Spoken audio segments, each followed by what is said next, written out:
Greetings, everyone, and welcome to Saturday Night InSaNiTy.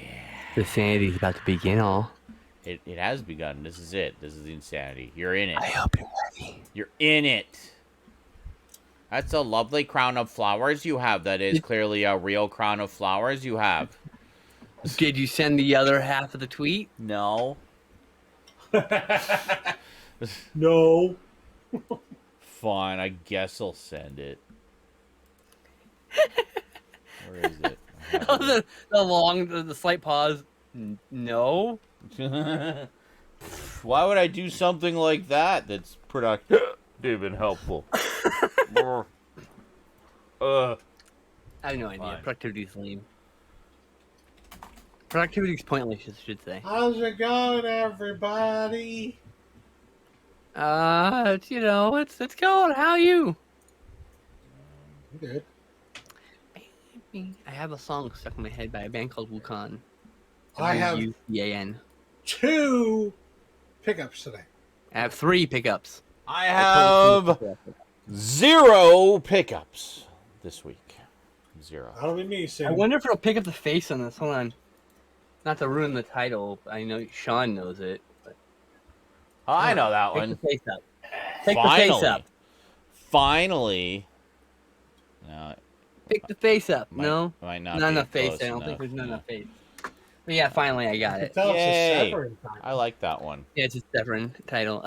It was out of print. I mean, it's back in print, but it was out of print, so I got it for cheap, and then I it came into print for more than I got it. So I'm alright. yeah, I think it was briefly, I guess, going out of print when I got it, and then it, I guess, came back. I guess. It goes out of print, comes back, and I think yeah. Yeah, that's okay. As long as it's in now, then that means you're in, and you got it. So good. Real in. You're in. It's real in. The doctor is real in. Yeah, I got 2 new movies and an upgrade this week. You know, an upgrade that's long overdue. I do have a package on the way. I did receive a package. I haven't opened it yet, though. It was a little bit of a mystery because it was sent directly from a third-party Amazon seller in the UK or Sweden. They had labels for both on it, so I was very confused. And then Little Retro Rocker said, "It's from me." I'm like, okay, cool. So I have one from Little Retro Rocker. And Bassman Mike just informed me that he sent me some stuff direct from Amazon.ca, so it should arrive by the end of this week. Nice. So those of you who attend my regular Twitch streams will get to see me film the package openings of both of those live on stream. Those of you who wait for the YouTube videos, it'll be up sometime. I don't know when. It's been a while since anyone sent anything to me, right, Oh. Stoudman? Correct. Yeah, it's been a while since Stoudman sent me anything to me either. To me. I think I have a birthday recently. I don't remember. Like, Oh is it, yeah, there's a actually we gotta do a joint gift. So Oh, yeah, you can send me joints. That's good.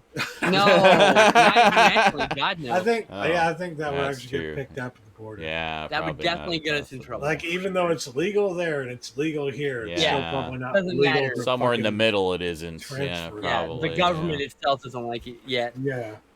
Yet it'll eventually happen. Oh, very nice. There's so many Crimson things Cross, now. you were saying that Volume 24 of Hellblazer brings you right, Hellraiser? right up to date, right? Is that the Is last? that the name of the restaurant? Hellraiser? Hellblazer?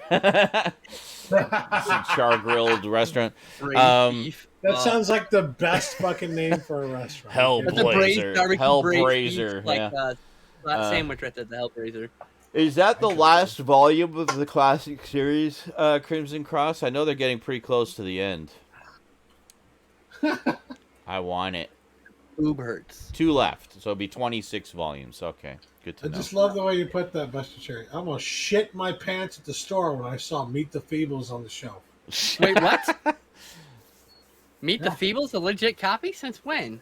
From who? It's a- I don't know where it was a Buster thrift is. store. It's a thrift store. I There's think no legit copy of Meet the Feebles. Well, hold on. I thought there was a Region 2 release, I don't think there's any legal release like of a Meet the Feebles. DVD, not a Blu-ray. Yeah, I don't think there's any obviously, but- legal release of Meet the Feebles. I think Alright. it's a I know there was a legit VHS release. That's what I have a rip of, but yes. And the beyond that- bootleg that's running out there is that same VHS. yeah. we get a Blu-ray of that, please? For fuck's sake, just give us a Apparently, Blu-ray. Jackson's working on that stuff. So, I know yeah. you say that every time we've been bringing the subject up for the past Dead 8 Alive years. Productions. That's not a official release. Dead Alive. That doesn't sound like a real studio. It's not. That's like. Yes, it was released legally on VHS. Correct. Buffalo, New York. Okay, so you found a bootleg, like probably a decent. Yeah. Looking All bootleg. the DVDs are bootleg. There's nothing wrong with that. It's Yeah. the only way to get it. It's on literally DVD the for only a way while. to get it on DVD. Yeah. And that's the kind of stuff like, well, that's their fault, not mine. I'll upgrade it for an official copy. I when will it's buy an available. official release of that the second it comes out. Until then, well. I had the bootleg of Poughkeepsie tapes for years. Guess what happened? I pre-ordered the fuck out of it when they announced it. I was like, oh, I need that. Well, Poughkeepsie tapes. That's like legendary lack of distribution that added to the mythos of the film. Yeah, apparently the film was ready to be distributed, and there was something wrong at the distributor's end, and like they decided it was not worth pressing new discs or whatever. It's ridiculous. And that's what happened. Yeah. And then like there was a fire or something like that, and and then destroyed, like copies of it. Literally 10 years later, Scream Factory to the rescue. Longer than that, I swear. I swear it was longer than that, but I don't know. Actually, it might be like 2008, 2009 when I first saw it. It came out in 2005 or 6, I think. Yeah. Because I remember I first heard about it through Stickam. We were just talking about Stickam earlier, reminiscing a little bit.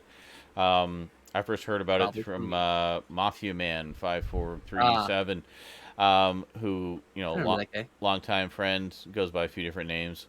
But that's who he was at the time, and he said, "Sean, have you seen the Poughkeepsie tapes?" Like, no. What are you talking about? It's like, this is found footage movie. It's so good, dude. You gotta see it, but you can only find it as a bootleg. I'm like, oh, that sounds mysterious. So, yeah. So the last broadcast in the U.S. So I found it. This was back when there was torrent sites up the yin yang, so it was pretty easy to find. So I found it, grabbed it, watched it, loved it, showed it to a bunch of people. They loved it, and then.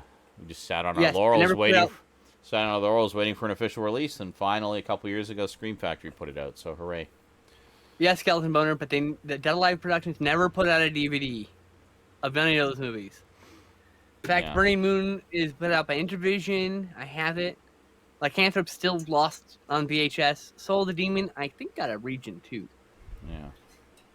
But it doesn't have one here in the U.S. Yeah, a lot of those, like, quote-unquote legit boutique labels, especially little ones like that, aren't necessarily legit. It's fine. Like I just said, there's no legit copy of Meet the Feebles. Like you won't find that on Amazon, for example, because ain't legit. But there's a few labels like that out there. I mean, what was that one? Scimitar released a bunch of the Godzilla movies. Scimitar.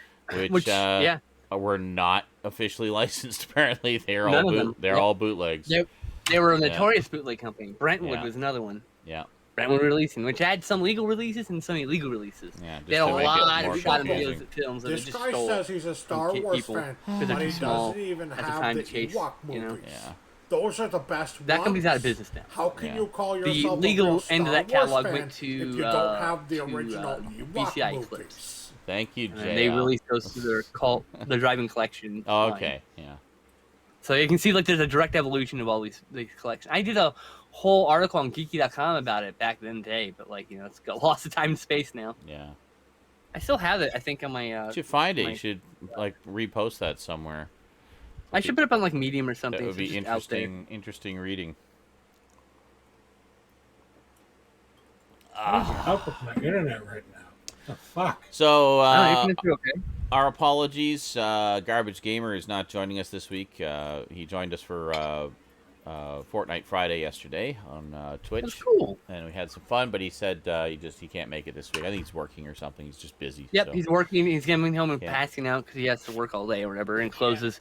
And I guess he comes home, and it's we're almost done. I think normally, probably. Yeah. By the time, or he's just gonna be tired probably. Probably whatever. just gonna be tired. That's fine. He's just not coming. He said, and okay, thanks for the heads up. Yeah, well, we had some fun. We played with. Did we get the whole InSaNiTy crew in there? I can't. Or no, Stout came in after Garbage had left, so we kind of didn't quite match up. But correct. Yeah, we started off good yesterday, had a bunch of wins, and then just like this losing streak that just would Oh, not end.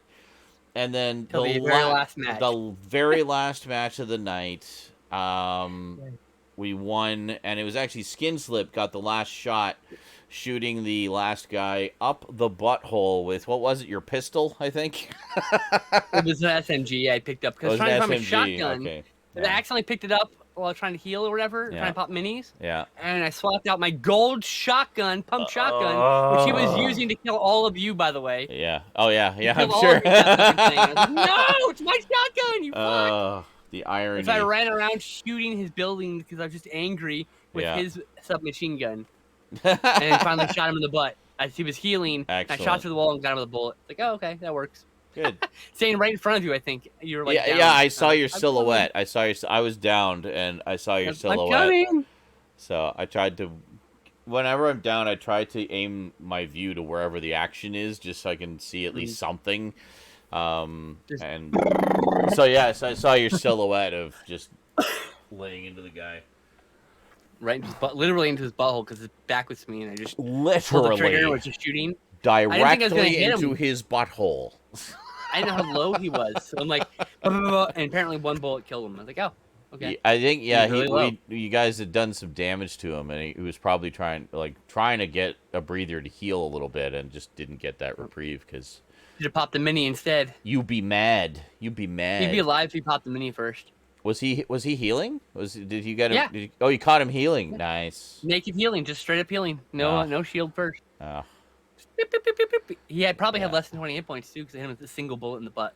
Oh, killing Glyph Raz. Yeah, Raz is at the spire, right? Like in the center. And apparently he has like a mythic level explodey bow. So clearly that's a challenge I need to do at some point. We were fighting at the end there, and that I literally shot the guy once, and he would teleport. Like what the hell?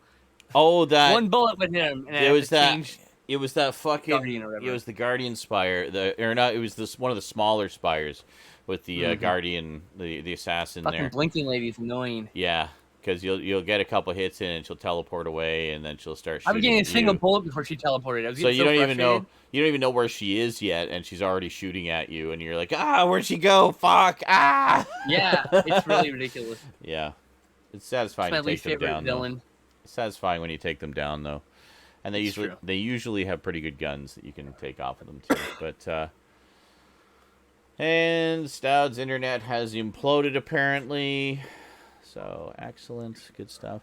So today, with the Fortnite crew this month, they actually unlocked Save the World, the alternate mode of Fortnite, which is actually the original mode of Fortnite. It's a player versus environment survival game with actual missions and a story, and we apparently do co-op at some point. And we can do co-op at some point, and there's like just a shit ton of crafting. I'm sure you would love that aspect of it, Skinslip. I'd love to play a game. I'd love to do it with you guys. Yeah. Play that mode. Apparently, I remember when they introduced the crafting into this season of Battle Royale, a lot of people were saying, "Oh, they just lifted this right out of Save the World." Like, oh, really? I didn't know that had a crafting element, and yeah, actually in Save the World, it's even more robust as far as how much stuff you can do. Like it feels very Minecrafty, where you pick up recipes and you have to get like. I was watching for a little while there. And so I was just taking my time exploring around and just picking up items, not knowing what they were for, but figuring I'm sure I'll use these for something at some point, and stuff like that. So I did that for a bit, did a few missions there, got a bit of a feel for it. And, so you'll build your base. You'll have to usually protect something in the middle of your base, and then hordes of zombies will be coming at you, and you can set up traps and stuff like that. So it was fun. Yeah, it was good. But, and welcome back, Steph. And then there was this alternate mode where you could go explore a dungeon. So I was doing that for a bit. That would be really fun. Yeah. So it's like this as a group. It's like this 4-level dungeon, and you had to find a couple of keys to unlock the doors to each level. And meanwhile, there's zombies and stuff coming at you. Yeah, it's literally a dungeon crawl, but with Fortnite mechanics in it. Yeah, Fortnite. Yeah, it's literally copying Minecraft, which did the same thing. So it's like a side thing. You can just do it whenever. It doesn't affect the main thing. But you pick up lots of loot and stuff like that, and it's a bit of a gauntlet, I guess. So I did about half of a dungeon crawl, and then I quit out of it because it was InSaNiTy time, and I was like, uh-oh, I hope I didn't just lose everything that I gained from that past hour and a half of dungeon Oh, You crawling. totally did. You But, totally did.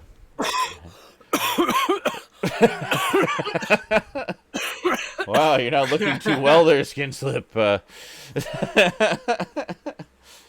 But yeah, anyway, it's really cool. I've been wanting to try Save the World for a long time, but of course it's the paid game.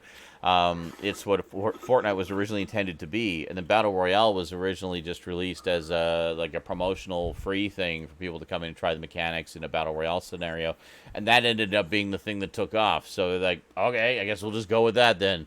And then no one wanted to buy their game either. Is the problem. Exactly, yeah. And then Save the World was kind of cast aside. Not a lot of development has been done for it, so now it seems like they're just kind of making it as almost like as a. It's become the bonus thing on like on the side of Battle Royale. There's some people who don't want to do Battle Royale. This would be perfect for them. Exactly. Dude, this is like, or they like can have fun with skins, or they like the mechanics, but they don't like the Battle Royale aspect type of game. PvE is But something I prefer. But PvE, yeah. So it's PvE. It's fun. It's got a lot of humor in it, and it looks pretty vast from what I was seeing just today. I only played it for about the 3.5 hours I was on today, and it looks pretty robust as far as all the different stuff you can do, and the various mission trees and whatnot. It's quite a large map to unlock and explore, and lots of different environments and stuff. So some random encounters, like there was a guy who was like trapped. He was standing on top of his car, and there was zombies attacking him from all sides. So I just came in and saved him and stuff like that. And yeah, so it looks fun. So I'll probably play some more of that at some point. Be a nice kind of alternative to just all the shooty bang bang chaos of Battle Royale all the time. But like that'd be really cool to join you with that and like do some cooperative play and not to worry about like sweaties. Yeah, no, it's just it's all zombies and shit, and they're not there all the time. During the day they're asleep, and it seems to me they only trigger when you kind of complete certain mission objectives, and it's like, okay, you found the big machine that you have to activate. Now you have to build a base around it to protect it, and then defend the base from the hordes of zombies. So, and then each one has different kind of dynamics to it, and there's lots of like, I was taking my time and exploring. They started off in like this little suburban neighborhood, so I was like, well, I'm going to go into every single house here and see like what kind of stuff is here, and explore around and whatnot. And I was finding all this cool hidden stuff, and I liked it. It was good. It was very chill compared to the other game. But all the same mechanics are there. Like you still have the guns. We should and try the to play it building together and next Friday. Stuff like that. Yeah, we should see if we can do that. You need to unlock it with the Fortnite crew. It's being given away with the Fortnite crew. So. Oh right. Yeah. God damn it. That's basically still having to pay for it. Yes. Motherfucker. Well, it's still less than it was though. I think it was like $40 originally, and now it's like $15 for the Fortnite. Well, $15 Canadian for the Fortnite crew, and you get 1,000 V-Bucks, a skin, some other goodies, and now you get Save the World as well. So you get a lot of bang for your buck. Boo! I don't want to pay money for this thing. Boo! That's the problem. Well, that's your. I'm conflicted. That's your issue to resolve. I cannot help you with that. It's like, in fact, we have to choose between weed and Fortnite. I'm going to choose weed every damn time. Well, yeah, that goes without saying, but even Ray agrees. Yeah. Weed so before good. Everything. It makes everything so much better. Like, yes. I know I say that all the time, but it's just true. I have been enjoying it the times we've enjoyed it here together. Like, it makes everything feel better. And my favorite part is when, like, does. you're really high and you're chilling there listening to music, and, like, that fucking amazing solo you heard a million times plays, and it just hits different. You're like, whoa. You just feel it. You're like, oh, it feels so good. You're like, it just hits different. Big furry paw. So, yeah. Uh-huh. uh-huh. Oh, there we go. Perfect. Perfect. Yes. Perfect. I see what you did there. Hey. Oh, so we did a pre-show this week. For those who missed it, you can see it. It'll be on YouTube and Twitch. So Was it enjoy. the 13th or 14th time in history we've done a pre-show? We haven't done one for quite a while.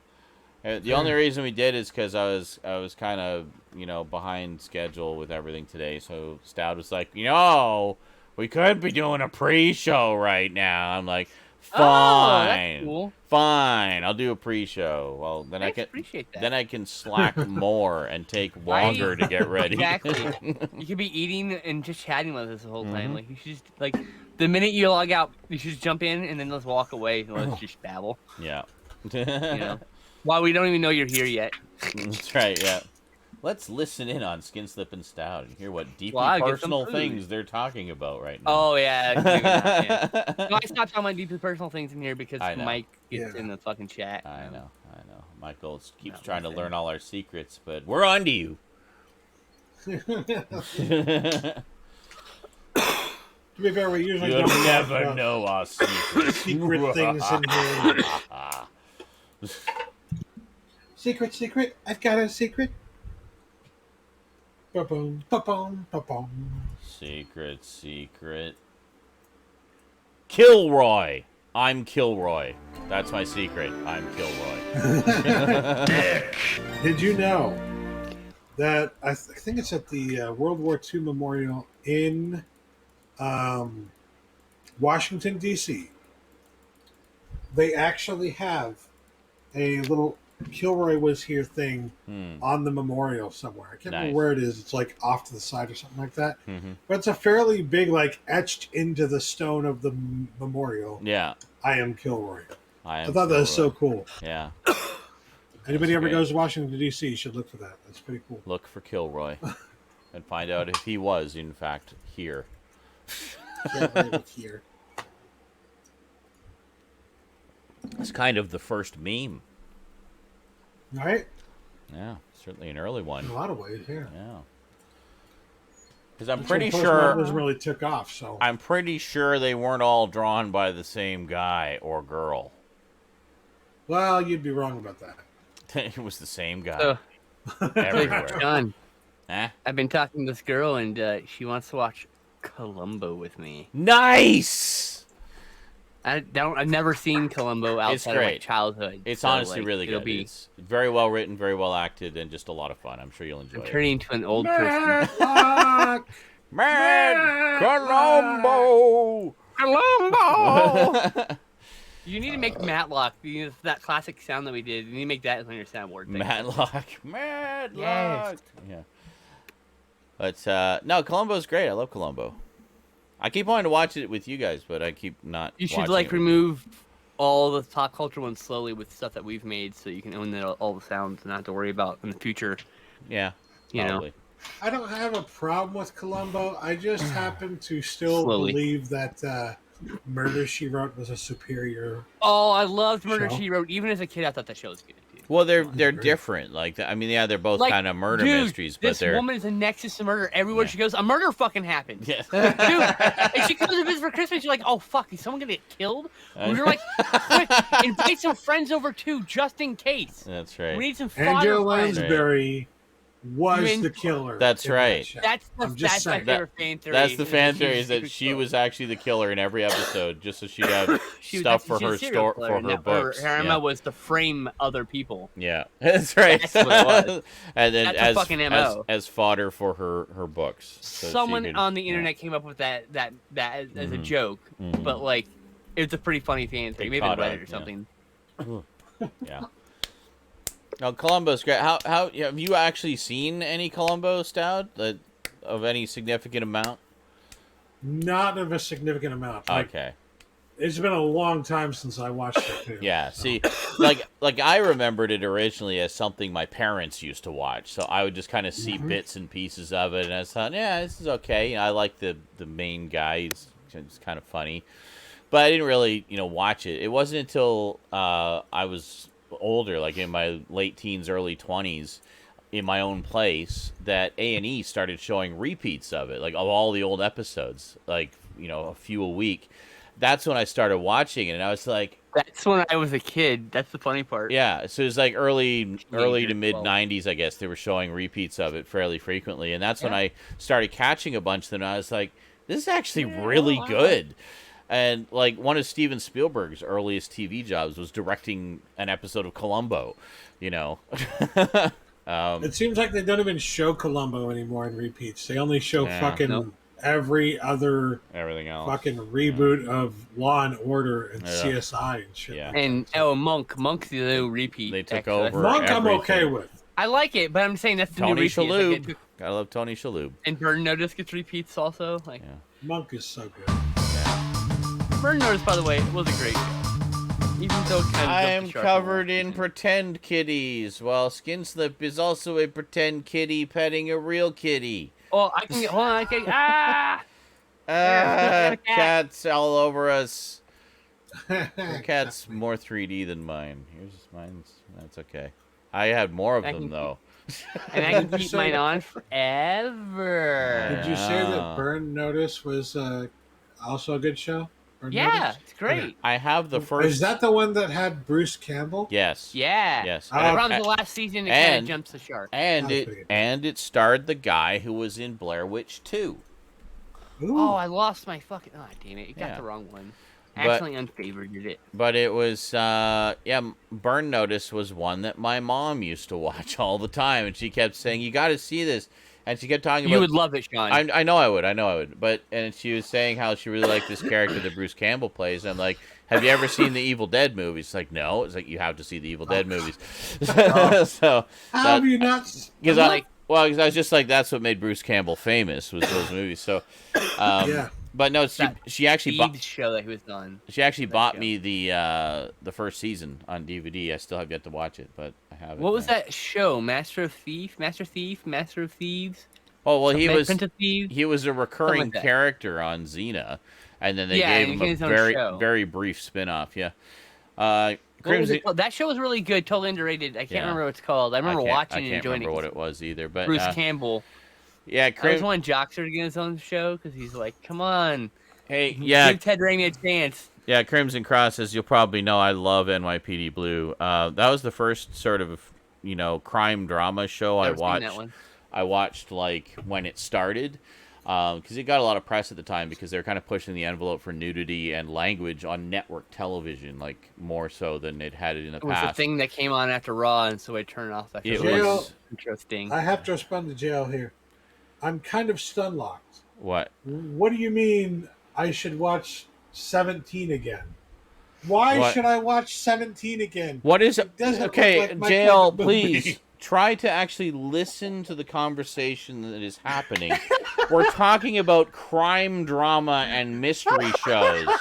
And you say, you know what's a good movie you should watch? 17 again. Yes, that's a great crime drama mystery film.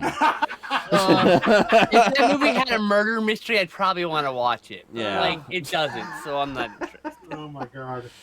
Just try my thing. You know what? To pay attention. I think a cute girl or non-binary person could definitely get me to watch it with them, but I'm not going to... Well, yeah, sure. I mean, it's... Anyway, NYPD Blue. Yes, NYPD Blue is great. I still only own the first 4 seasons. It's actually, I have the other 8 seasons in my cart. I'm waiting to actually have some money so I can buy them because I'm pretty sure they're going out of print because they're Fox titles licensed by Shout Factory. Come on, Chad, Smokes, let's go. Come on. It's about $40 a season in Canada, so... That's a lot. Well, it's also Shout Factory. Jack of all trades. Thank you. Fuck's sakes, there you go. Jack of all trades. Yeah. It was just like, I remember the fucking show. I could remember my brain was on the title. Oh, yeah. Princess Half Demon is a good mystery, and it's still not quite what we're talking about there, Jill. I don't think It is. I love you, JL. Oh, Hill Street Blues. Hill Street Blues is another one I really want to get. Never seen that one, or 21 Jump Street. It was never my thing. No, Hill Street Blues is from the same creators as NYPD Blues. It has that same kind of grittiness and same kind of focus on both the professional and personal lives of the cops, and it's really, really good. As a kid, I was not interested in cop shows, so I didn't like watch Mod Squad or Charlie's Angels or any of those things. I just never watched any cop shows. Those are different. A-Team was the closest thing out of sci-fi and horror I'd get, because A-Team was awesome. Well, it's the same thing. It was the same thing with me. Like growing up, I was all about sci-fi, horror, fantasy, superhero stuff. So my whatever. adulthood, I've broadened my stuff, But I've now I'd be open to watching all that That's stuff. My and you have with some with, I love the commish. I want to watch the rest of Crime Story. The commish is great. Crime Story is great. Miami Vice. We started it twice, and I still haven't got to watch the rest of the fucking series. Miami Vice, of course. NYPD Blue ranks right up there with them. It's just wonderful. I never watched gritty. Miami Vice until I watched it with you guys. Yeah. And when I did, I was like, oh my God. It's really good. I know. it's one of the all-time. Allowed to watch whatever he wants to watch, but if he has something to contribute, that's okay. It's one of the all-time greats. Supernatural borrows a lot from absolutely. from crime stuff. So absolutely. Oh yeah, Supernatural that actually is at least tangentially connected because there's crime happen. It's different. It's tweaked and done differently, but yeah, I can at least see the connection there. Even though he's sobbing, I'm telling you. I'm gonna go smoke. I'll be back. I just smoked. For those who aren't aware, this is another show that JL brings up all the time. Yeah, it is. That's why he's like, oh no. I've gotten through the series. I'm good. I don't need to see it again. I'm fine. I might buy the first 5 seasons and get on Blu-ray. It's a good show. A little long. It's a good show. It's a good show for the first 5 seasons. After that, your mileage may vary. That's what I say. Because everyone's mileage difference. Like some people got out right after that. It 5 seasons came from X-Files. There are things that came before X-Files that inspired X-Files. Yeah, and that connection, here it goes. Cop shows. Fucking Night Stalker, that show, was it called Kojak the Night Stalker? X-Files. Supernatural. That's the lineage. Hold on, there was another one in between there. I don't remember what it was, but there tons of that. Okay, there are tons in between. I'm simplified. Those are the big points. Okay, and there's probably a big point I am missing too. Well, I would say that like in a certain way, Twin Peaks kind of also. Twin Peaks, absolutely. Right there's the other. There you go, Twin Peaks. Yeah. You know. Because the weirdness that you see in some of the episodes of X-Files wouldn't be possible without the. If you watch Supernatural, I beg you to watch the first 5 seasons. Just go, think of it like 5 movies, 5 very long movies. Okay. Yeah. Because the first 5 seasons is a really great story arc with these characters, and I feel like it closes on such a great, perfect ending. Carry on my wayward son. I still get goosebumps every time I hear that. I still get goosebumps because every time a character's about to die, they would tug my fucking heartstrings. They would tug them real fucking good. Let me tell you, you get invested in that show, and you get the character on the edge of death, and they fucking carry on my wayward son. You're like, no, don't do like this. Yeah, so it's like a good fucking show. The advice we are here to give you is get through the first 5 seasons, and then if you don't like it at that point, don't bother watching anymore. If you still like it, keep watching as long as you want to. Yeah, exactly. Just that first 5 seasons, a story arc. It's like, it's a really, really good story arc. It was originally supposed to be 3 seasons, but then they got renewed for 2 seasons, so they expanded the story arc. And actually, they were able to add a whole bunch of stuff that they originally had created, and made the movie, the arc way more emotional. Like the stuff about the yellow-eyed demon, was added.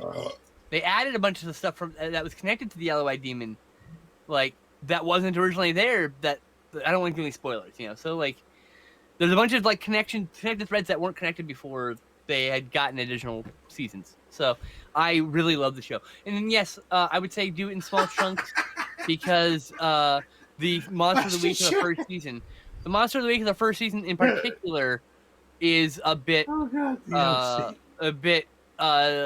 tedious. I would say the first season is the hardest to get through. That's my favorite part. God damn it! But I'm saying a lot of people like today who are used to things like Walking Dead or Yes. that's People the want thing the they get hung long up. form storytelling, and Yes. I'm the one who's like, I actually like the monster of the week. Correct. I want the monster of the week. But I'm saying the people who like the long form storytelling, just you have to get through the first season, because after the first season they put more connected threads tonight for the long form stuff, and it becomes more tightly knit. But first season was monster of the week because they were just trying to get a first season in, and they didn't know if they were going to get any more, and so yeah. I do love the fan community behind Supernatural Most because they have like their own fucking convention they do, and all the fucking stars from the show up. It really has become almost like an American Doctor Who, so to speak. You want to pay $2,000? It is actually. It's equivalent, I would say. Actually, they had an anime series spinoff. More than once in that show, there's an episode you're like, this feels like it's a pilot for a new show. It is. It's definitely a pilot for a new show. The vampires clans in Chicago. There is a thing with like the group of like misfit creatures. There's another one with like a vampire related one in New Orleans. Don't worry, Sean. We're still talking about Supernatural. Oh, okay. I just we knew you wrapped wanted to. We knew you wanted to say something. Yeah. I was just filling air. I was just ranting along about how much I love Supernatural, but your mileage may vary after this season. That's all. But I was urging people to watch the first 5 seasons because that's the tight knit story arc. That's the one they originally intended. Yep. Yeah. Everything after that's bonus if you enjoyed it. There you go. Yeah. I got to 11 seasons before I tapped out the first time, so I'm like, that's pretty fucking good, I gotta say. I don't even stick that long for most shows. You guys understand? I see like 7 seasons, like that show's too long. I just go on to some other show. Oh. Bob Newhart, but I love. But if you guys have never subjected yourself to the wonders of Bob Newhart. Bob Newhart's great. I love Bob Newhart. I've seen a few. He's like a great comedian. I don't know. I don't know how to describe him. He's like certain comedians, but he's different. Yeah. In a lot of ways. Well, he does. He does like sort of like, what if the telephone existed at like significant moments in history? What would such and such a situation's conversation have been like? Like, right? Like. There's one where it's like Sir Walter Raleigh calling the Home Office to tell them about cigarettes and coffee for the first time, and they're like, so hold on, so let me get this straight. It's I don't think I saw this one. You light the dried leaves on fire and inhale the smoke. What? I don't know, Walt. It seems like you'd get the same effect just standing in front of a fireplace. I actually wonder how interesting it can like. And then what's that? Like, you spilled you spilled your what? Campfire. Coffee. What? Oh my God, Rose! What are you doing? You just killed the whole thing.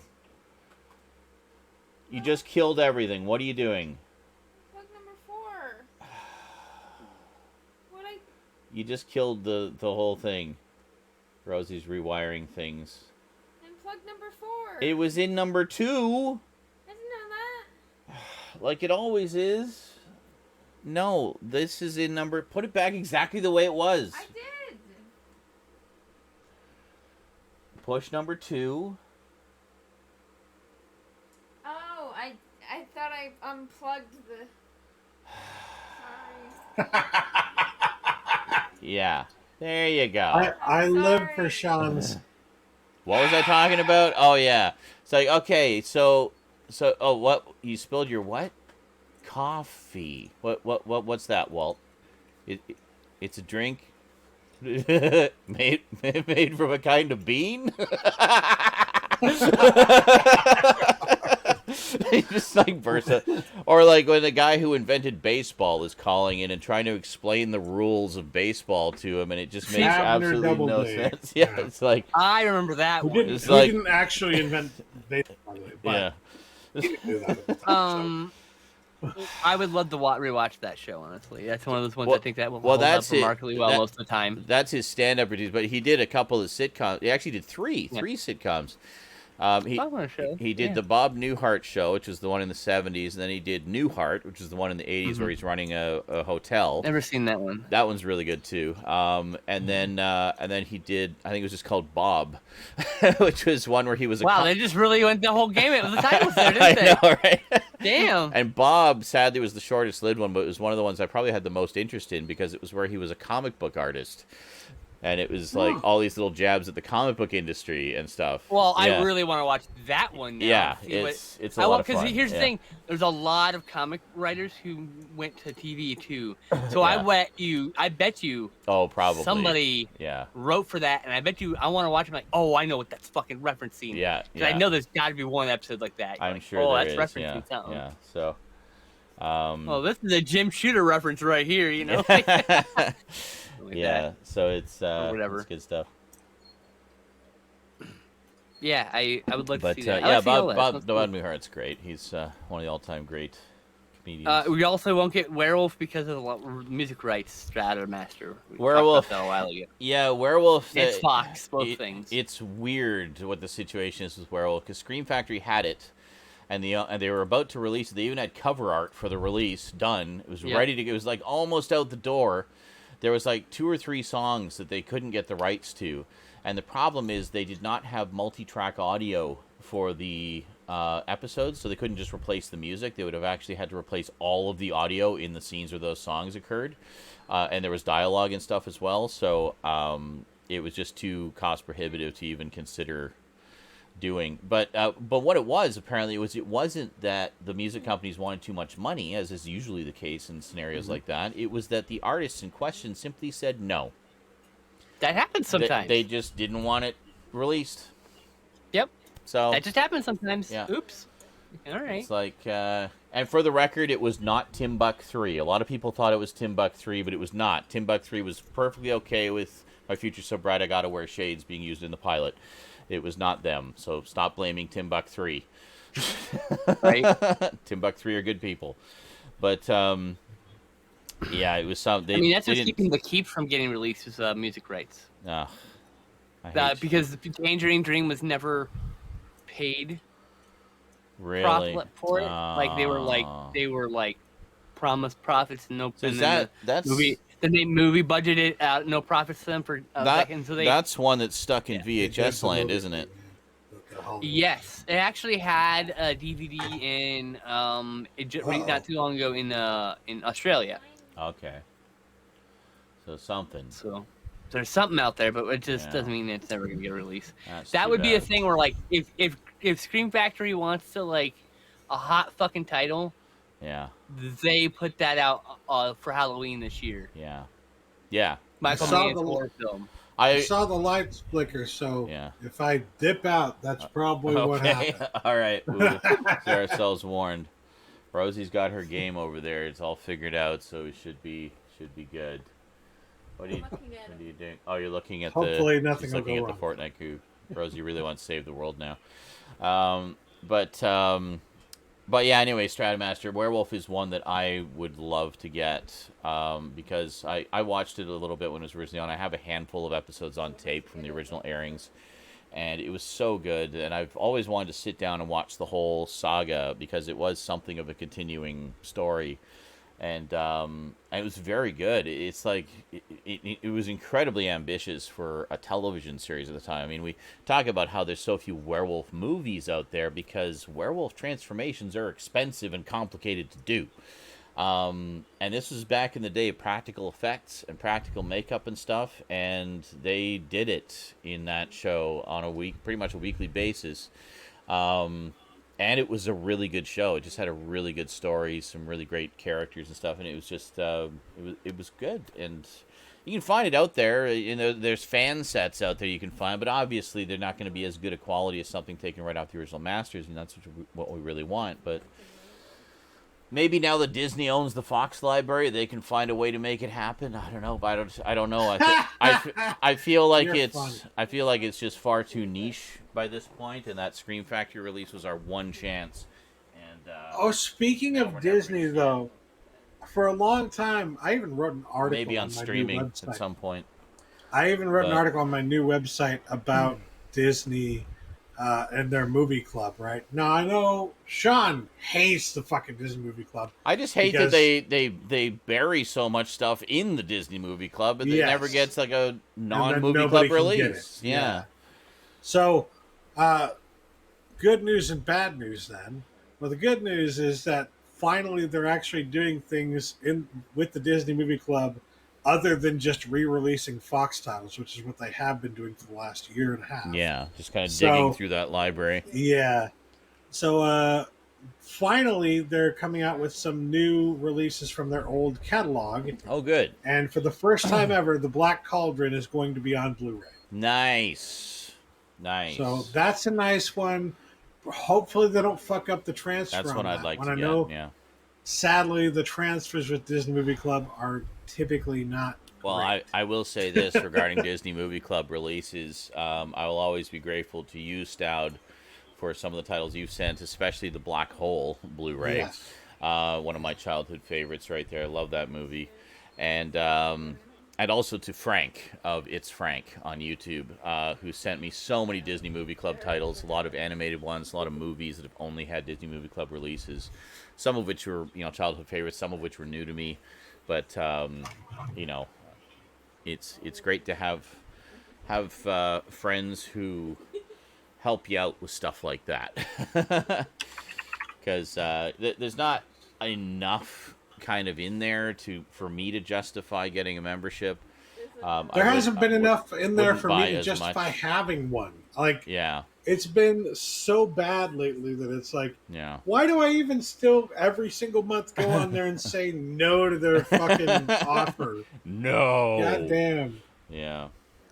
Well, and now and we were concerned, well, now it seems like that's what they're doing with the Fox titles, just pulling them off the regular market and putting them behind a paywall in Disney Movie Club. And pretty much. Like they had this big ad for the original X-Men trilogy. It was the original 3 X-Men movies, live action movies. Finally available. And it's like, they've been available for 20 fucking years. Mm-hmm. What are you talking about? And they're making it seem like, they're pulling the whole vault shit now with Fox titles. It's like this vaulted Fox title. Yeah. That was finally available again. Is still on the fucking shelf right now. I know. You can go to the bargain bin at Best Buy and get it there, or Walmart, and It's really weird to not go for to much Disney longer Movie Club. though. I'm on there right now, and I can tell you, it's really weird to go to Disney Movie Club and see Bohemian Rhapsody. Like, what? Alien. Why is that? And Predator. Not yet, but I would not be surprised. They'll be in there. They'll be in there at some point. Yes. But they got The Greatest Showman on there. They started out with the things that are most likely to be bought by Disney fans, the Rodgers and Hammerstein stuff. Yeah. That Thing You Do. Of course they would put That Thing You Do on there. Tom Hanks' directorial debut. It's one of those fucking movies. Yeah. Well, it's a musical, too. Anything musical they're going to put in there. Romancing the Stone. Oh, my God.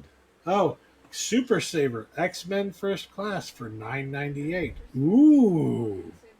Ooh. Yeah, that's great. Yeah, pretty sure I got that for $5. At least they're offering them cheap. Oh, I was glad when I found X-Men Last Stand at the dollar store. I'm like, yes, that is the correct pricing for this film. Yes. That They're might also even be releasing too much. Valiant. That's the other vaulted movie that they're releasing. Yeah. Valiant. Vaulted. Which is like a movie about pigeons I never bothered to watch. It's a CGI animated movie. Oh, nice, nice, Buster. That was actually one that Frank sent me, was Dinosaurs, the original DVD release, the 2 volumes of all 4 seasons of that. So, yeah. Long out of print, now streaming on Disney+. Yeah. And I hate that they never released any of the 80s Marvel cartoons, and then as soon as Disney+ came along, they put them all on Disney+. Right? Like, what the fuck? I want them on my shelf. Thanks. Yeah, I want to actually own them so that I can watch them when I want to without having to worry about whether or not I paid for a fucking subscription that month. Or worry about whether or not your internet's working that day. Yeah. And you want to watch that thing. That's why I've been talking about, like, just getting rid of Disney Plus. I mean, because I haven't been using it for much. The only thing I really use it for is like the Star Wars show. So it's like, well, then just pay for the month that you're going to use it to watch the Star Wars show. Well, I think that they're starting to spread all that content out, like the Marvel shows. You notice they've been showing them one after the other, so they can prevent people from doing the 1 month subscription just to watch the one show, and then just kind of stretch it out. And I think they're going to start doing. They're doing the same thing with the Star Wars ones. Like they did the Mandalorian. They got the Book of Boba Fett. They got Obi-Wan. They got the Bad Batch. They got all these. And they're going to stagger them. They're going to put them all back to back. So you have to stay subscribed if you want to see them all. It's a plan. Yep. You're like 800. So yeah, that's. I mean, that's. It makes sense. Disney. There is a business logic to it. I can't I fault would them prefer for if they that. released them all at once. I mean, like. Everybody wants to do that, but they don't want people just jumping on, watching the one show, and then canceling.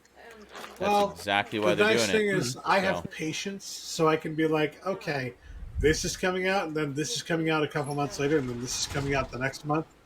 I'll just wait until that last month and then watch all three in that 1 month. That's how we'll do it. Holy moly. Ray came bearing treats. Oh, Ray! shit! Ray!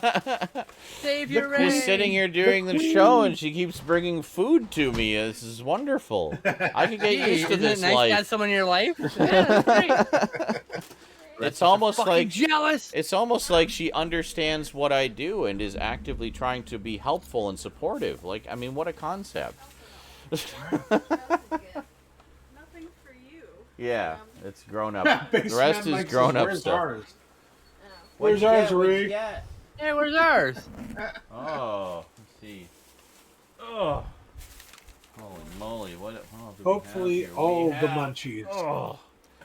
Peller Oh family. my You remembered. I told her like once I liked Merlot, and she got me a huge freaking 1.5 liter bottle of Merlot. It was like $12 for the little one or $15 for the big one. And then her favorite is rosé. Right, what the fuck? Oh, nothing There for we us? go. What the I don't hell? blame Yeah. her. Rosé Right is here. awesome. There you go. Rude. Scout said, yeah, you heard. Okay. What did he say? He said I don't blame her. Rosé's awesome. Yeah. There you go. And we I don't like any of And it. we got chips as well. She brought ketchup chips and. I like know, rum. I know you like yours chilled, so I'll put this. Sometimes in. vodka. Oh, okay, I was gonna actually get a refill of my water. I can do that. Okay. You stay. You're doing your show. Oh, Doing your okay. show. All right. You know she's a keeper, right? Yo, fuck yeah. Shame. Oh, I So, know. Believe me. Pickups? The They're not ap- pickups. appreciation I mean, news? never ceases. News. Did anything happen this week? What happened this week? Well, I don't know. Let's Sure ask something. Raptor Rivera, our New York news hound, and find out, shall we? And Stout decided to interrupt the news. Oh, thank you. Thank you so much.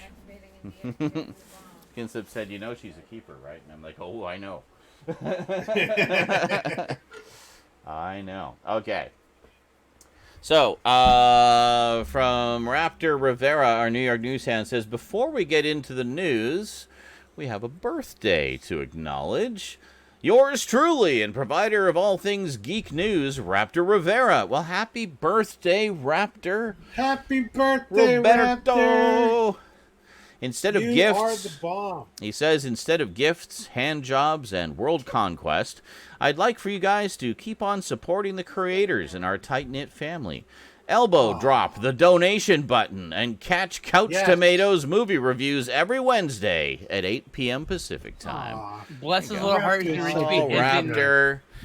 So bless much. his heart every week he's made a post on Twitter, separate of my own, about Couch Tomatoes. This is exactly what we'd love you to do. I should Tell everybody how much you love each show, each episode. Absolutely. Like, you got to understand, it takes time to actually compile all the news that he does and then write about it. And he puts a lot of effort. He works on it literally all week.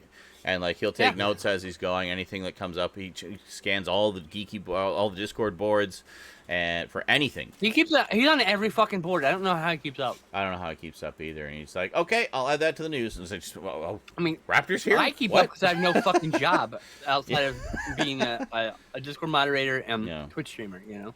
Yeah. Alrighty. Let's see. So for trailers, we got the official teaser trailer for Steven Spielberg's West Side Story. An adaptation of the 1957 musical, the picture explores forbidden love and the rivalry between the Jets and the Sharks, two teenage street gangs of different ethnic backgrounds. Starring Ansel Elgort, who previously starred as the lead in Edgar Wright's Baby Driver. Okay. Written by Tony Kushner, whose previous works include both the play and series Angels in America, 2005's Munich, and 2012's Lincoln. Oh, all right. I was referencing the original West Side Story. I know. Yeah. Okay. We've all seen the commercial. Hey, someone just elbow dropped the donation button.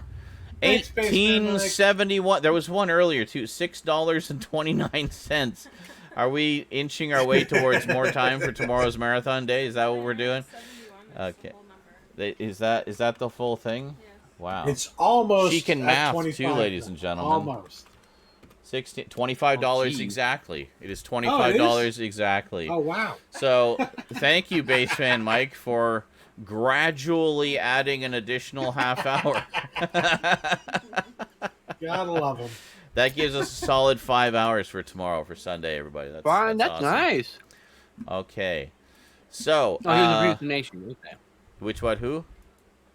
Basically, Mike said that was his previous donation. Oh, he had to even it out. He bothered his own OCD with it, I guess. So nobody else added to it. It's like, damn it. Thanks so much, Mike. You're awesome. We got the official teaser trailer for the Netflix original series Sweet Tooth, premiering June 4th. Based on the DC comic of the same name and executive produced by Susan and Robert Downey Jr., Gus, a young boy with deer features, lives a quiet life deep in the woods with his father. He learns many things, from medical care to religious prophecy. Though he loves his religious father, he yearns to escape as he learns that there is not fire past the trees, but simply more land. Created by Jim Mickle, co-writer and director of the 2010 vampire film Stakeland. I've never heard of that. I'll have to get it because vampire film. Oh, my God. We told you about Stakeland like fucking 5 years ago. Oh, well, I since forgot about it.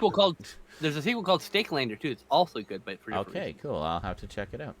I was going to say, though, like, they're going to do that series, but they won't do Wood God? Come on! I know, right? That so has crossover written all over it. Come on. I can't believe we keep that fucking Wood God joke going for like 5 8 years now. I know. So long. I mean, I didn't even finish the video. That's the funny thing. I never finished the video. But you kept telling us about all the deep, intensive research you were doing into this character only you have ever heard of. All the issues. I owned most of his appearances already just by coincidence, and then I decided to get the others. And, exactly.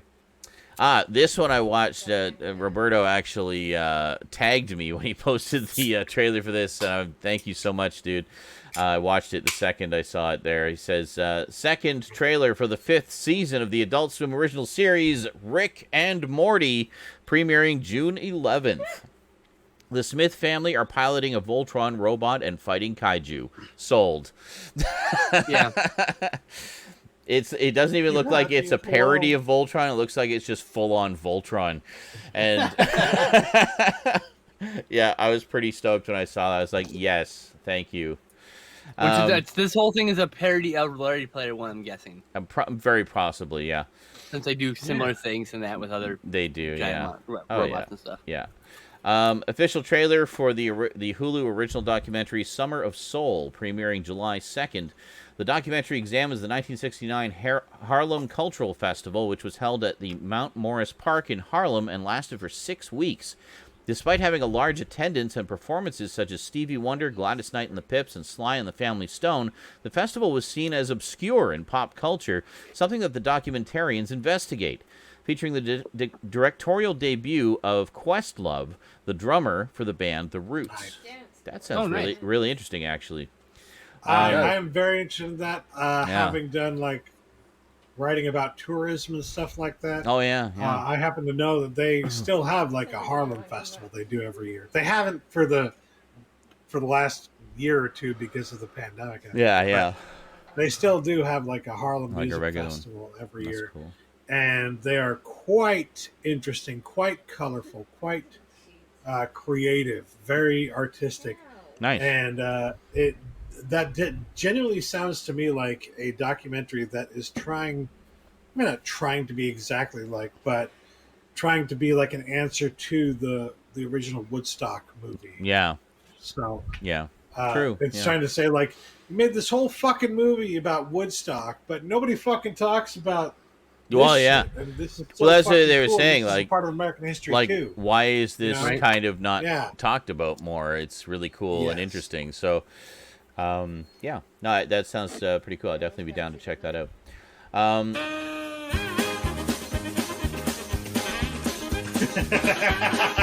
Oh, JL.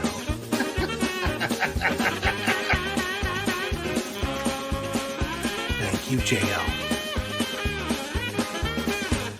Now, I could be mistaken, but I'm pretty sure that's not one of the songs they generally play at the Harlem Festival. But I could be wrong. Maybe the documentary will shed some light on that. Okay. Official trailer for the Disney Pixar film Luca. In Porto Rosso, a seaside town on the Italian Riviera, a young boy named Luca shares adventures with his new best friend Alberto. But Luca and Alberto are hiding a secret. They are both sea monsters from a world below the water's surface. The film begins streaming on Disney Plus starting June 18th. I love that idea. They're both sea monsters, but they don't realize that they're both sea monsters. It's I just wait for the big reveal. I'm a sea monster. What? No, I'm a sea monster. What? No way. Yeah, it actually sounds really interesting. I'm curious. It could be fun. And that's why I'm sitting here I was just railing on about how Disney Plus sucks, and I'm like, fuck. Well, you can't go wrong with Pixar. Pixar really does no wrong. I'm still subscribed to them until the end of the year. So. Well, there you go. So. Official trailer for the Full Moon feature, Don't Let Her In. In the first of a two-part thriller, the film introduces bohemian couple Ben and Amber as they're looking for a roommate. Soon they meet Serena, a mysterious artist who gives them a wad of cash in lieu of a background check. Once Serena moves into the LA loft, she starts chanting satanic rituals, tries seducing the couple, and is eerily hell-bent on impregnating Amber.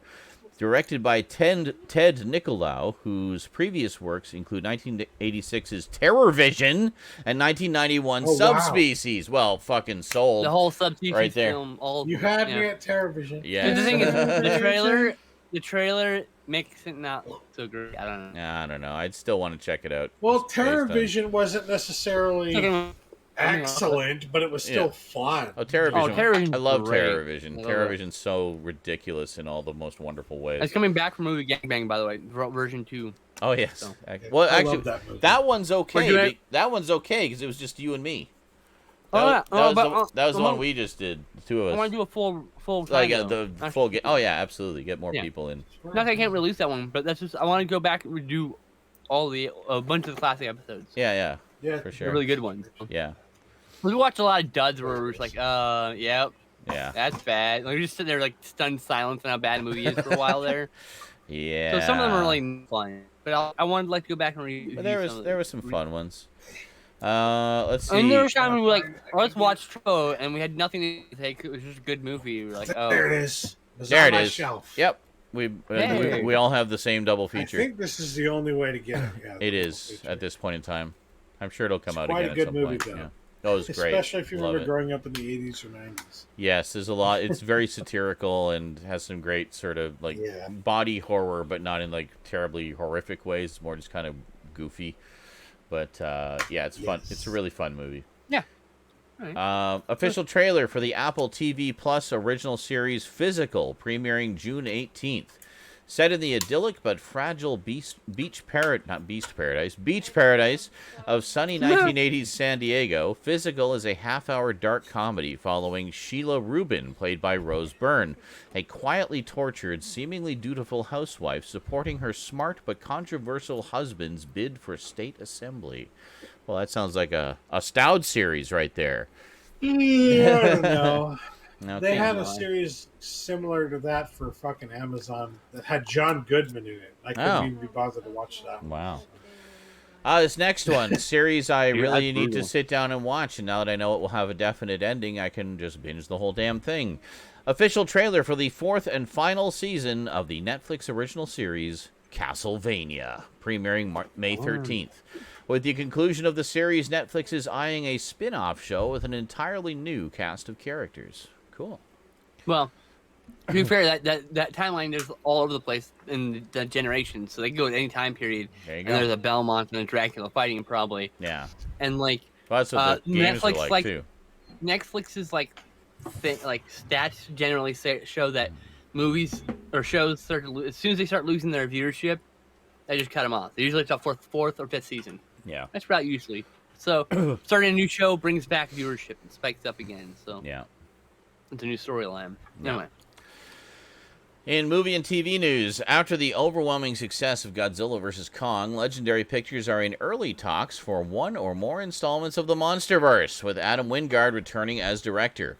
Internally, one title being floated around is Son of Kong. Wingard is currently prepping a sequel to 1997's Face Off and a film adaptation of Thundercats, which I think we talked about a few weeks ago. Very Now, cool. the Sonic Kong I want is the one that Peter Jackson teased. It won't On be that April one. Fool's, when he was doing the video diaries for King Kong 2005, on April Fool's, they did a gag video with animatics of Kong with Gatling gun backpack God. fighting Nazi soldiers. Yeah, it's definitely want that not so bad. going to be that. Oh, hell yeah.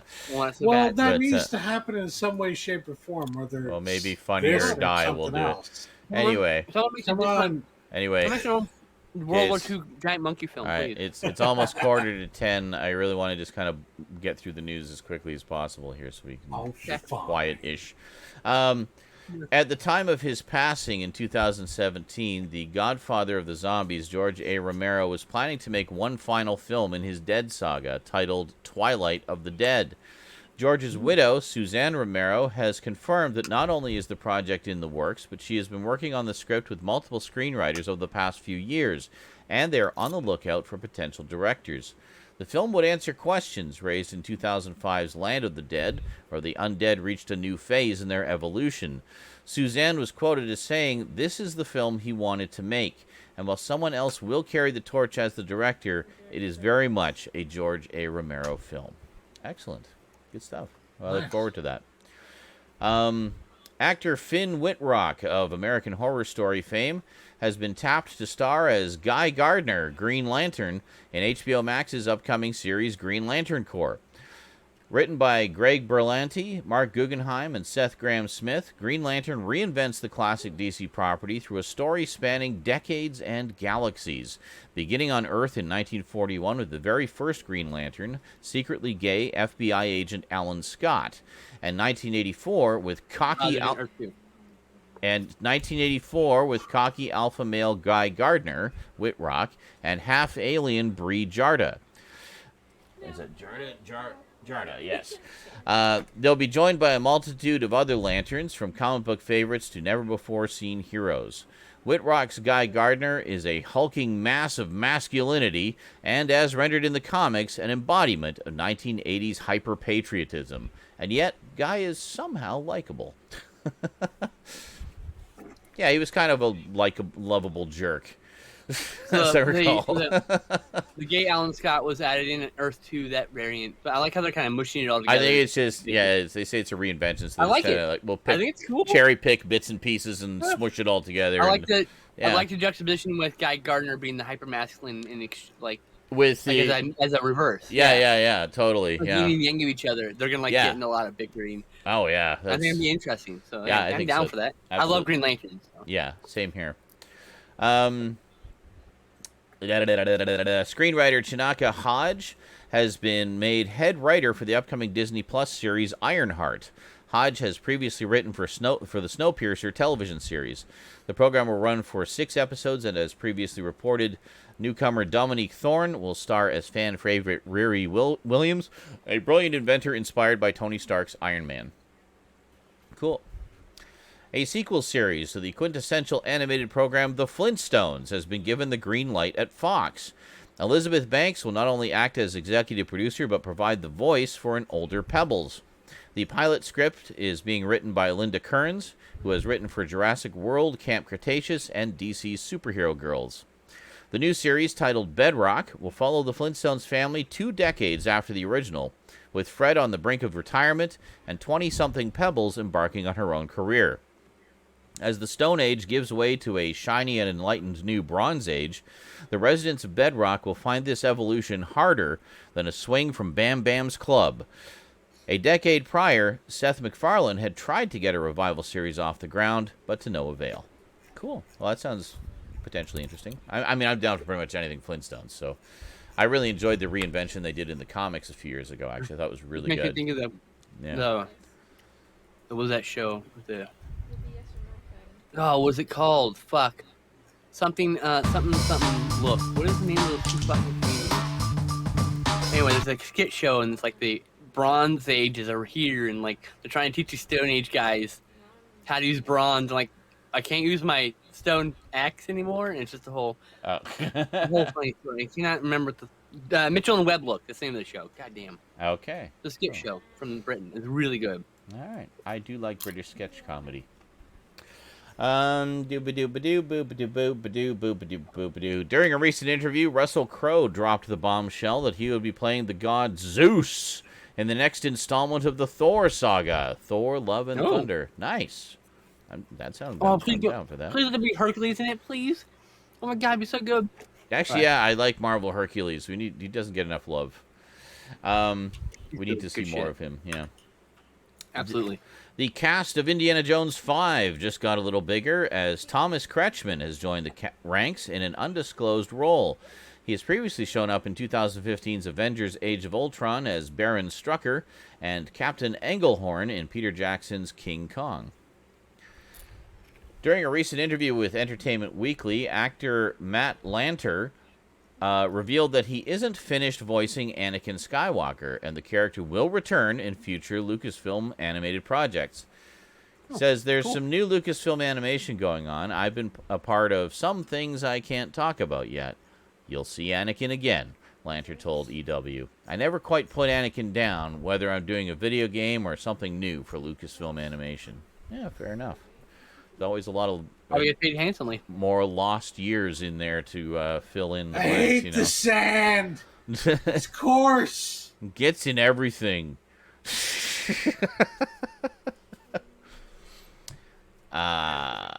see. Filmmaker Justin Simien, the director behind the 2014 critical darling Dear White People, will helm a new film adaptation of Disney's The Haunted Mansion.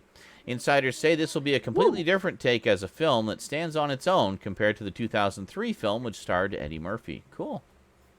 I'm down for Eddie Murphy's a ghost in it, though, as a reference, please. that could be funny, yeah. That'd be great. Christian McKay Heidecker's horror children's book, Scary Stories for Young Foxes, is set to get an animated miniseries adaptation, with Game of Thrones star Lena Headey voicing an undisclosed character. Scary Stories for Young Foxes follows an old fox who tells 8 different interconnected stories about 2 young foxes and their struggles to survive in a harsh world. Even if the book is aimed at younger readers, Young Foxes deals with strong subjects such as animal abuse, domestic violence, and prejudice towards disabilities. Interesting. Filming has begun on the sequel series to HBO's Band of Brothers, Masters of the Air. The plot follows It's the third one, yeah. The plot follows the true story of the American bomber boys in World War II who helped bring Hitler's Nazi Germany to its knees. Steven Spielberg and Tom Hanks will collaborate as executive producers once again, as they did with Band of Brothers in 2001. Director Gary Fukunaga will helm the project, whose previous works include True Detective Season 1 and the next James Bond film, No Time to Die. Well, that's some serious credentials. I can't lie, over the last few years, I have desperately desired more Americans killing Nazis movies.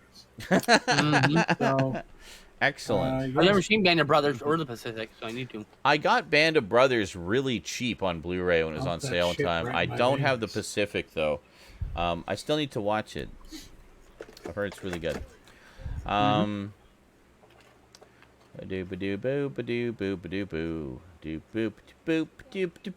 Speaking of HBO, the series adaptation of Bong Joon-ho's Oscar-winning film Parasite will not be a remake, but instead a series that takes place within the same universe. An original story that lives in the same world, according to showrunner Adam McKay. Cool. That's cool. That's well, cool. good. That's Good way of doing it. I like that idea. Further exploring a film's universe. One of my favorite parts They can about that movie is that it delves into what life is like in that part of the world in a way that most Westerners would not be familiar with. Yeah. So you're telling me they're going to have a series that delves even further into that? I'm down. Yeah, and they can touch on all the aspects of the movie in different ways in the show and still get the same points across without having to tread on any of the like the movie's ground. Great. Yeah. It could be a completely different feel too. That's a good. I know. That's a good way to approach it. Yeah. There's a bit of comedy. Well, there's comedy to every South Korean movie, I find, personally. Most of them, yeah. But they could do it in a way that doesn't even remotely broach comedy. I'm just saying, and still be true to the fucking I need to see Parasite still. Same. I really need to see that. The maestro of body horror, David Cronenberg, has a new film on the horizon. Titled Crimes of the Future. The film is set in a distant future where humans have evolved beyond their natural state and into a metamorphosis, altering their biological makeup. In this setting, a performance artist named Saul Tenser embraces accelerated evolution syndrome, sprouting new and unexpected organs in his body. Removing those organs becomes a new kind of theater, one that earns let me finish. One that earns a following as well as the attention of the government. The film will star Kristen Stewart and Viggo Mortensen in the leading roles.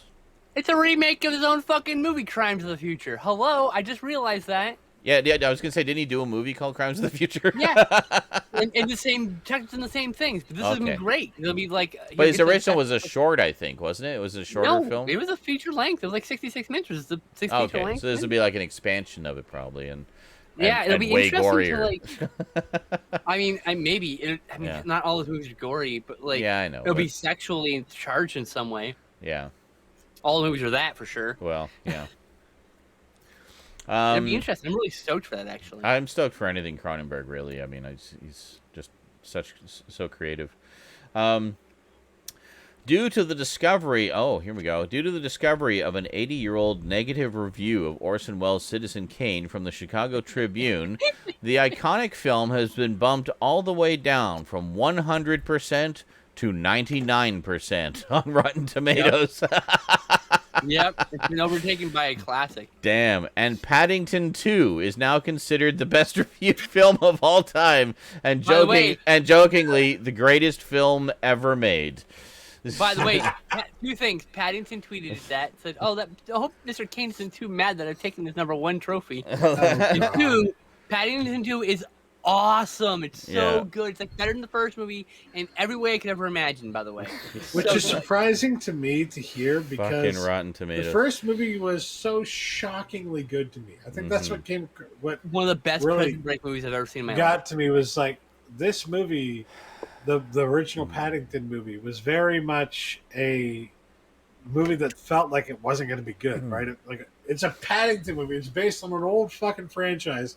They're making this fucking CGI version of it. Mm-hmm. There's no way that could be good because every other movie that tried to do that has fucking failed in every fucking respect. So there's no way that could be good, right? And then you watch it. This is a really good movie. This is a really good movie. So, like, when people say Paddington 2 is even better, I'm like, how, though? But how? Well, as in, like, I've seen tons and tons of... You'll just have to see it and find out. Prison Escape movies, and this might be the best one I've seen. Oh, wow. Okay. I mean, like, the Prison Escape, I think, is more cool than Shawshank Redemption. And I think it's a great... By the way, I think Shawshank Redemption is a better movie overall. But I'm saying, like, I think the Prison Break is way cooler. That's all. It is quite... In home video news, the release date for Godzilla vs. Kong has been revealed as June 15th, with 10 featurettes and a director's commentary. Raptors note, for those who aren't aware, GVK has made over $400 million worldwide, and it hasn't even been released in Japan yet. Wow. Damn. Lionsgate will be releasing a director's cut of the 1999 cult favorite, But I'm a Cheerleader, on June 1st. Never heard of it. Guess I'm not part of that cult.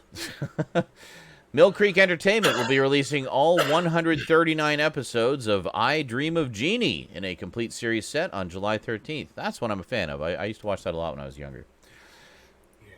Arrow Video has made a few announcements this week, including collector's editions for Tony Scott's True Romance and the Daimajin trilogy. Both are out in July. Excellent. I'm so excited to get Daimajin. When I was just saying it, please do it. Please, please, please. Yeah, because that Mill Creek set's been out of print forever. And the fucking DVDs are all out of print, and everything's going for over $100. I'm like, nah, I'm good. The one Blu-ray, the Mill Creek Blu-ray was like clocking 500. I'm like, no, I'm good. We'll just it's a good movie, but I haven't seen it since I was like a kid, so I don't know if it's that good. You know, like. Whether good or bad, Roman Polanski's The Pianist will be receiving a Blu-ray release for the first time in North America from Shout Factory under their Shout Select line on July 13th. Look, I'm happy about that because more people need to see this movie. Yeah. But, you know, as long as people know that he's not a good person.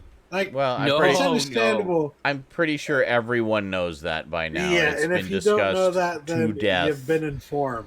But and if you don't want to pay for it because of that, I totally understand and support your decision. We all have our line where we divide the art from the artist. So I have Rosemary's Baby in my collection, and I have no intent of ever getting rid of it because I think it's an amazing film. So there you go. It's a shame. This is my one Roman Polanski movie. No, I'm saying what he did is just shame. Oh, okay. I don't care that you own it. I thought you were shaming me. No, the fuck did you own it? Okay. I just said I don't care for you own it. It's your shit. Regarding The Pianist, though, this is my one Roman Polanski movie that I'm like, absolutely, you need to have this in your collection because it's such a good movie in terms of the perspective of the Holocaust that happens in the movie. You don't see that perspective in almost any other fucking movie about the Holocaust. So from that point of view, to be able to like see that perspective in film, I mean, we all see the ones that happen in the camps. We see, like, most people have seen or at least heard of Schindler's List. But if you want a perspective of somebody from the outside of that, The Pianist is, who is also like in the middle of the whole thing as well. The Pianist is such an excellent, fucking amazing, will bring you to fucking tears film. It's so like, a shame that he made it. It is absolutely a shame that like you also have to support. Well, you don't necessarily have to, but wink, wink, nudge, nudge, nudge. But anyway, you know. anyway, moving on. Yes. I'm weary of this subject. In streaming news, the following were released on their respective streaming services this week. The 8th and final episode of Invincible, the animated series based off the comic co-created by Robert Kirkman, hit Prime Video. Also, it was announced this week that the series has been renewed for a second and third season. So there you go. Mm-hmm. In Search of Darkness Part 2, the over 4-hour documentary on 80s horror hit Shudder, and I am still so bummed that I did not get that when it was available in October. There is a second chance to get it with the In Search of Tomorrow documentary on 80s sci-fi movies. but not the Elvira edition. I really wanted the Elvira edition to go with my Elvira edition of the first one. Yeah. Anyway. Sorry, dude. I'll just live in perpetual misery. Tom Clancy's Without Remorse, the film adaptation of the book starring Michael B. Jordan, hit Prime Video. Yasuke, the anime series about an African samurai with Lakeith Stanfield in the leading role, hit Netflix. That was good. Assembled, the making of the Falcon and the Winter Soldier, hit Disney+. Stowaway, the thriller in space starring Toni Collette and Anna Kendrick, hit Netflix. That one looks really good too, actually. I watched that looks really good. I've heard really good things about that. I saw the trailer for that when it came out. The second part of the WWE Legends biographies premiered on A&E, centered on the late, great Roddy Piper. Very nice. And finally, the Mitchells versus the Machines, the animated film from producers Phil Lord and Christopher Miller, hit Netflix. We also have one little bit of book news. Previously, the unproduced script of Alien 3 by William Gibson was given not only a graphic novel, but an audio adaptation. On the 31st of August this year, a full novelization will be released. Very cool. I love William Gibson. He's the father of cyberpunk. In memoriam, we lost a few people this week. We lost Juan Joya Boya, Spanish comedian and actor known by the stage name El Rositas, with an over 2-decade-long career between 2000 and 2021. In June 2007, Joya appeared on Jesus Quintero's show, Ratones Colorados. I'm so sorry. And described an incident when he worked as a kitchen porter. He frequently interrupts the story with his trademark laugh. The original video was uploaded to YouTube on June 25th, 2007, and received over 1 million views 8 years before the meme became widespread. The most viewed versions of the video subtitle Joya as the designer of the NVIDIA GeForce GTX 970 graphics card, a designer of Team Fortress 2, a Valve employee discussing Dota 2, and others. Yeah. Everybody knows. Yeah, it's the Kekwa emote guy. That's him. Rositas. The man behind the laugh. The man behind the meme. Sadly passed away. Now he's making everyone in heaven just laugh their butts off. I can only with his incredibly contagious laugh. Yeah. He brought so much joy to us all. We also lost Diane Adler, pioneering television and film editor with a 24-year career between 1969 and 1993. She worked on such classic series as Kojak, Brett Maverick, Riptide, and the entirety of The Rockford Files. Hey, one of my favorites. God damn. As for films, she was an assistant editor on the John Wayne starring El Dorado from 1967, directed by Howard Hawks. Diane made it to the ripe old age of 97. Wow. Also lost. Very impressive. Yeah. Also lost Ann Boydens, philanthropist, producer, and occasional actor with an over 6-decade-long career between 1952 and 2013. She was the wife of legendary actor Kirk Douglas, to whom she had been married for 65 years at the time of his passing in 2020. One of Boyden's first forays into philanthropy came on the heels of recovering from breast cancer. With 6 fellow survivors, Boydens established Research for Women's Cancers, which raised millions of dollars to help finance a research facility at Cedars-Sinai Medical Center in Los Angeles, and made it to the ripe old age of 102. Very nice. We also lost Johnny Crawford, actor, singer, and musician with a 44-year career between 1955 and 1999. He first performed before a national audience as a Mouseketeer. At age 12, Crawford rose to prominence playing Mark McCain in the ABC Western series The Rifleman, which he was nominated for an Emmy Award for Best Supporting Actor at age 13 for his work on the show. Wow, that's impressive. Yeah, good shit. We also lost Olympia Dukakis, a Greek-American actress, director, producer, teacher, and activist with a 5-decade-long career between 1961 and 2021. She won an Academy Award and a Golden Globe, among other accolades, for her performance in 1987's Moonstruck. She won another Golden Globe nomination for Sinatra in 1992 and Emmy Award nominations for Lucky Day from 1991, More Tales of the City from 1998, and Joan of Arc from 1999. She also had a role in 1989's Steel Magnolias and was a strong advocate for women's rights and LGBTQ rights, including same-sex marriage. Olympia made it to the ripe old age of 89. She's one of those faces that you might not you might not recognize the name, but the second you see her, you know. I definitely recognize the name. And if you haven't seen Moonstruck yet, absolutely go watch Moonstruck. It's such a good movie. Yeah. We also lost Bernie Kahn, screenwriter with a 36-year career between 1963 and 1999. He wrote for series like My Favorite Martian, The Addams Family, 15 episodes of Bewitched, and 16 episodes of the DC animated classic Super Friends. He also acted as screenwriter on the 1985 comedy Basic Training and the 1995 Disney film The Barefoot Executive, starring Kurt Russell. Bernie made it to the ripe old age of 90. Also lost Shunsuke Kikuchi, acclaimed Japanese composer with a 56-year career between 1961 and 2017. Kikuchi was regarded as one of Japan's most highly demanded film and TV composers. He scored the likes of Doraemon, Kamen Rider, Dragon Ball, and Dragon Ball Z, Tenchi in Tokyo, Gai King, and 4 Gamera films: 1969's Gamera vs. Gairon, 1970's Gamera vs. Jiger, 1971's Gamera vs. Zigra, and 1980's Gamera Super Monster. Shunsuke made it to the ripe age of 89. Yeah. Wow, that's quite a resume. Yeah, right? Yeah.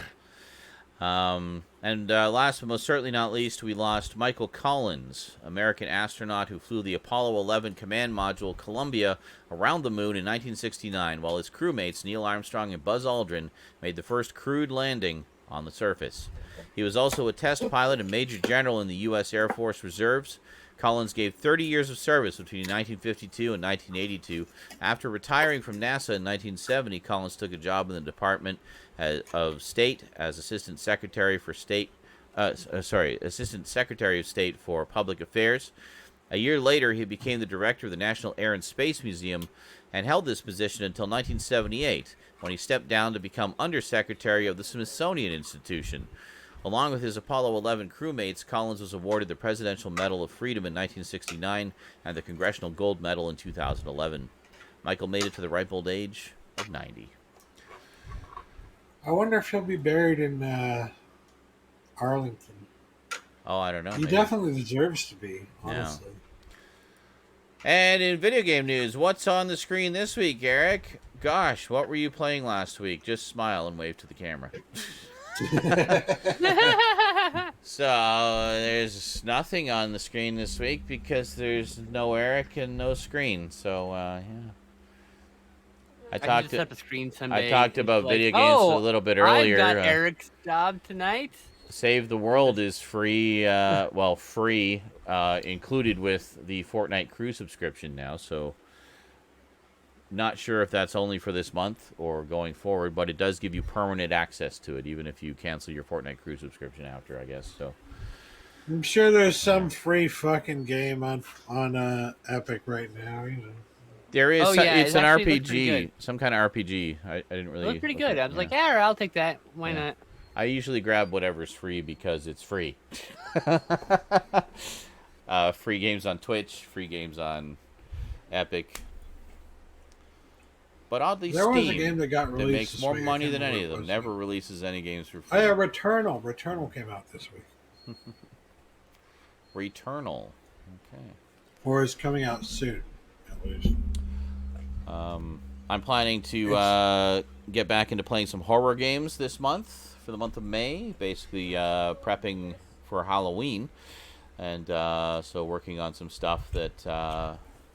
basically just doing some scary game playthroughs to pepper throughout September through November. I'm trying to figure out how to say "play Blair Witch" without saying "play Blair Witch." Well, actually, Sean, can you please play Bear Bitch? I mean, hey, Blair Bitch. Yeah.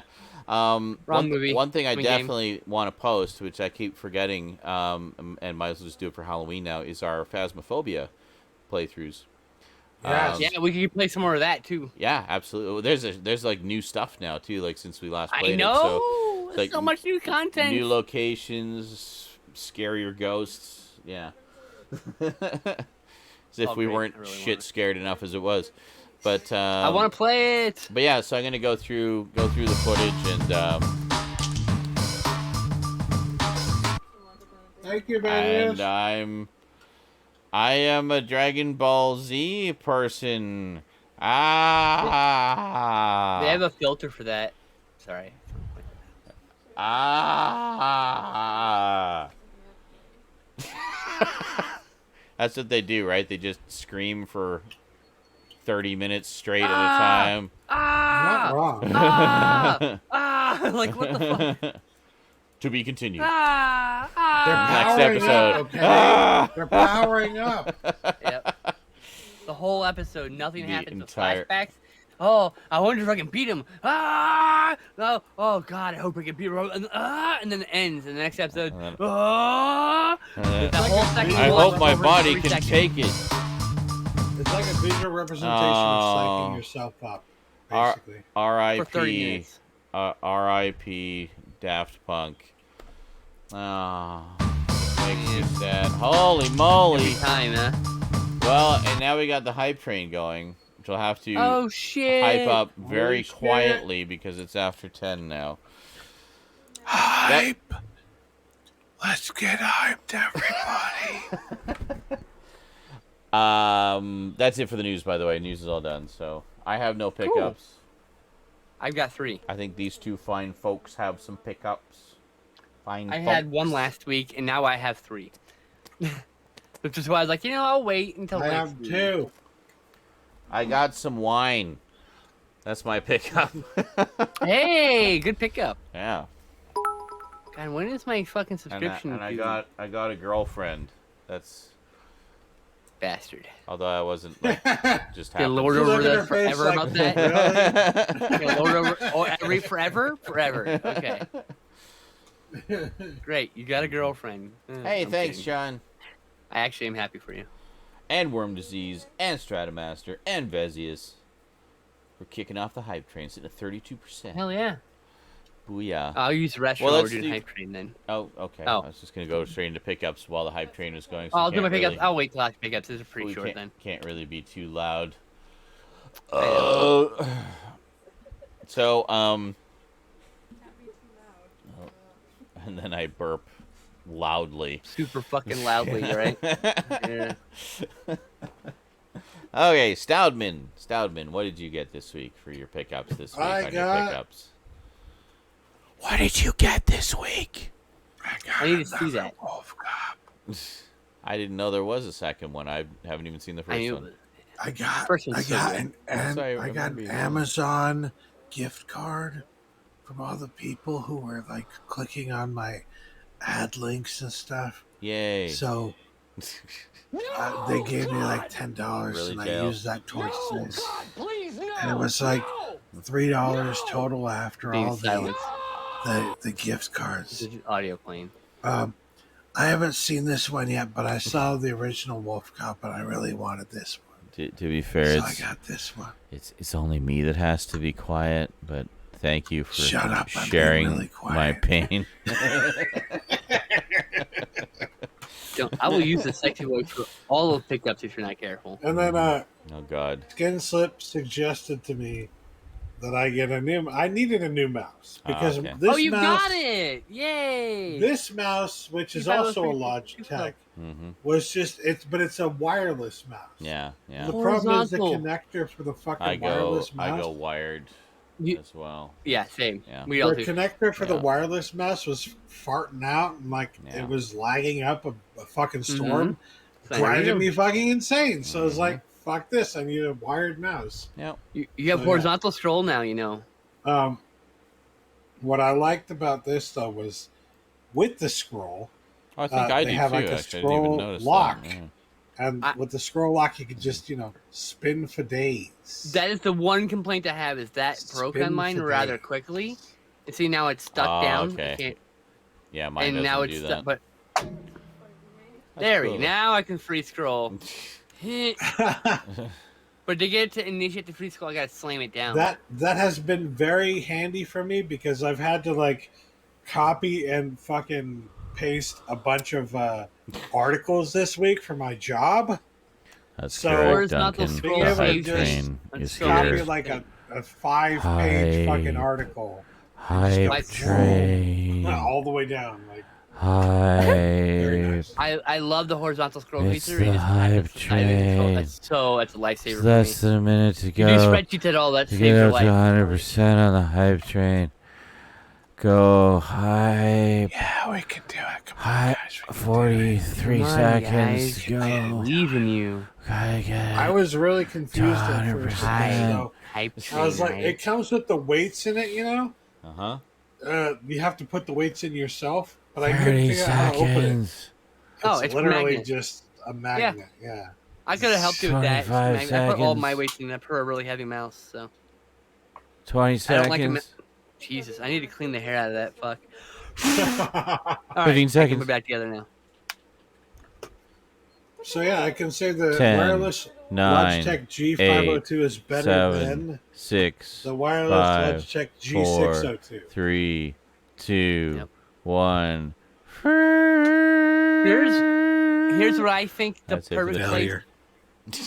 There's the first my thing that I think the best place to use wireless mice is in an environment where you have to like move a large amount and maybe the cord's not long, or if you're traveling because you're not going to use it as a daily driver. Using a daily driver is a problem, Look, but like using it only every now and then reason- sporadically while you're on the road, that will Yeah. last you a long time. You know. the only reason I got the wireless is because it was on sale for like $25 on Amazon during the holidays, How they get you. and I was just like, I didn't even realize it was wireless at the time that I bought it.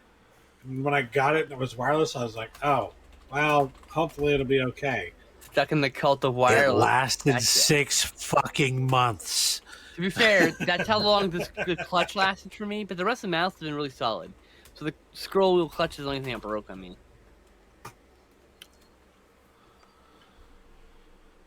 But the moral of the story is if you actually use a mouse for your job, like I do, don't go wireless. No. Do not go wireless. I always say that. I've said that since the beginning. I've always said that since the beginning as well. My like it dies in the middle of the game at a crucial moment. Well, Oh god, that would be even worse. especially if you're gaming. Yeah, don't go fucking wireless for gaming. Come on, hardwired mouse, keyboard, internet connection, just hardwired everything. You need that I reliability. had made it to the end. You fuck! I spent 4 hours in that mission. You're like, God. Yeah. So those are your 2 pickups. Was that it, Seth? Yeah, that's it. Is that okay? Skinslip, what do you got this week? Hi, I got camera filters, but I don't really. We may have noticed. You've been very subtle It's- about it. It's called Snapchat camera, Snap camera. Snap And it's camera. the thing you load up your camera in Snap Camera, and then Snap Camera becomes a camera that you can pick in your camera list. And so this is technically my camera, it's Snap Camera, but it's using whatever camera I have attached to that, which is this fancy one. Anyway, what I actually got pickups wise is I got Dracula, starring Christopher Yay! Lee, directed by Jesus Franco. Jess Franco, who yeah. is- Yep. Yeah, it was Klaus Kinski. So have you actually watched this yet, Sean? Like 3 times. I love it. Okay. So I saw a Reddit review that was kind of it sold me on it, but also it makes people understand like this is like an adaptation of the film for people who have seen other versions of the film, because if you watch it cold, you might be struck by somehow jarring how some of the transitions between scenes are, because it's like here's a jump, but it's like a part of the novel that's never been filmed before, so that was like more important to them than it was a continuity film. But this is beautiful. I did beautiful art. I did a pretty in-depth review of that a couple Halloweens ago, and I really like it. It's not everybody's cup of tea because it's not as, I don't know, commercialized, I guess, as some of the other Dracula movies. It's not that kind of movie. No, it's a more leisurely pace. It's not as incredibly faithful to the book as it wants you to think it is, but it does adapt certain things better than other versions have. Like at the time, it was the most accurate. It's not as sexually charged as other Jess Franco films, so don't expect it the isn't. nudity you It's expect more from those just kind of movies. straight up Dracula movie. Yeah.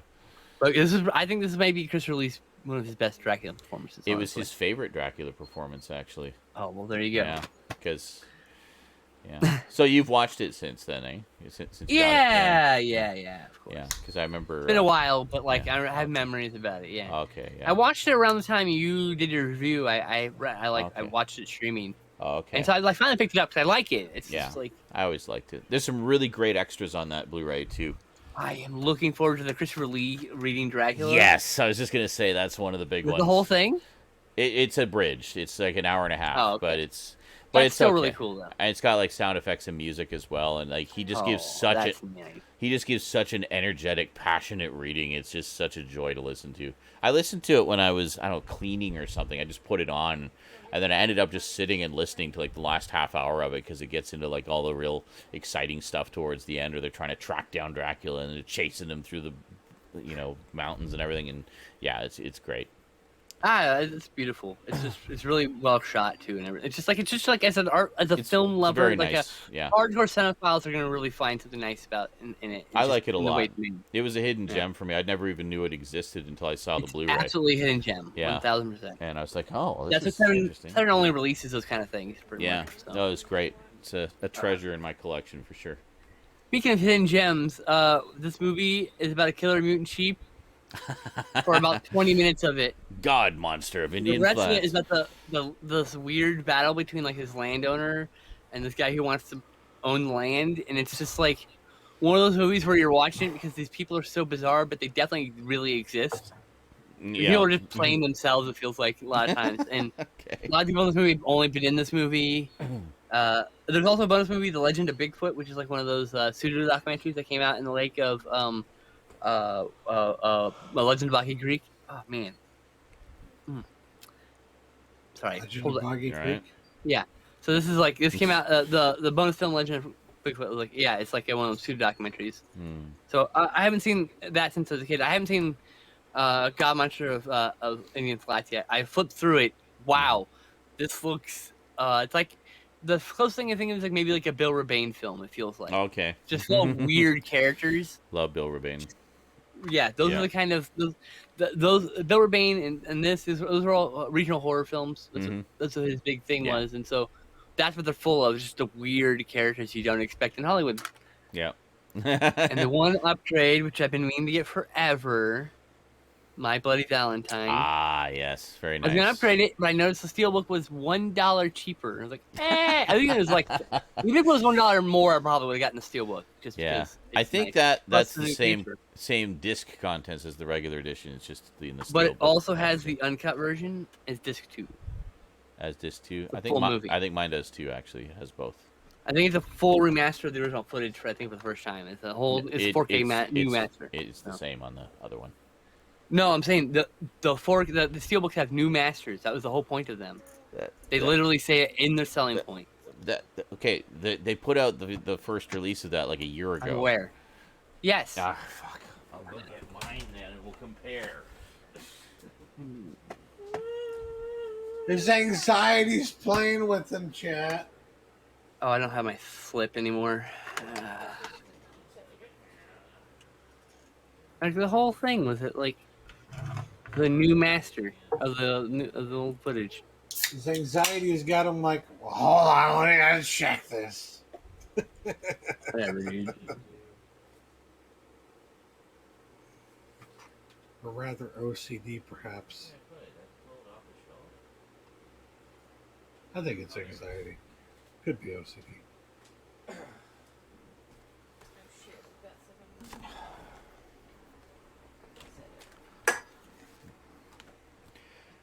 They don't even list It's the same.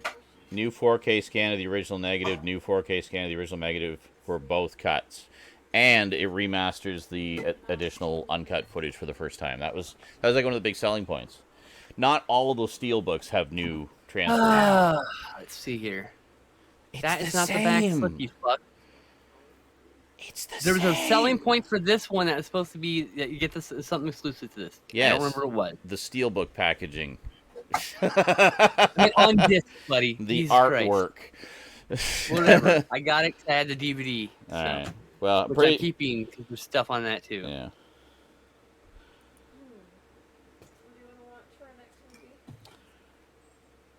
Made in New Zealand? No, it's not made in New Zealand. It's made in New Mexico or something, dude. New Mexico. It's an American genre film archive. It's in the title.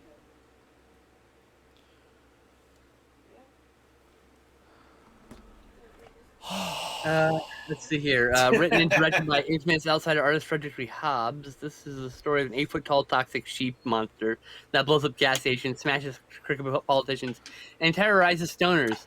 Wow. From the real Wild West locations to the outrageous monster effects, God Monster Indian Flats is easily the most berserk, out of control, inexplicably deranged creature features in the history of forever.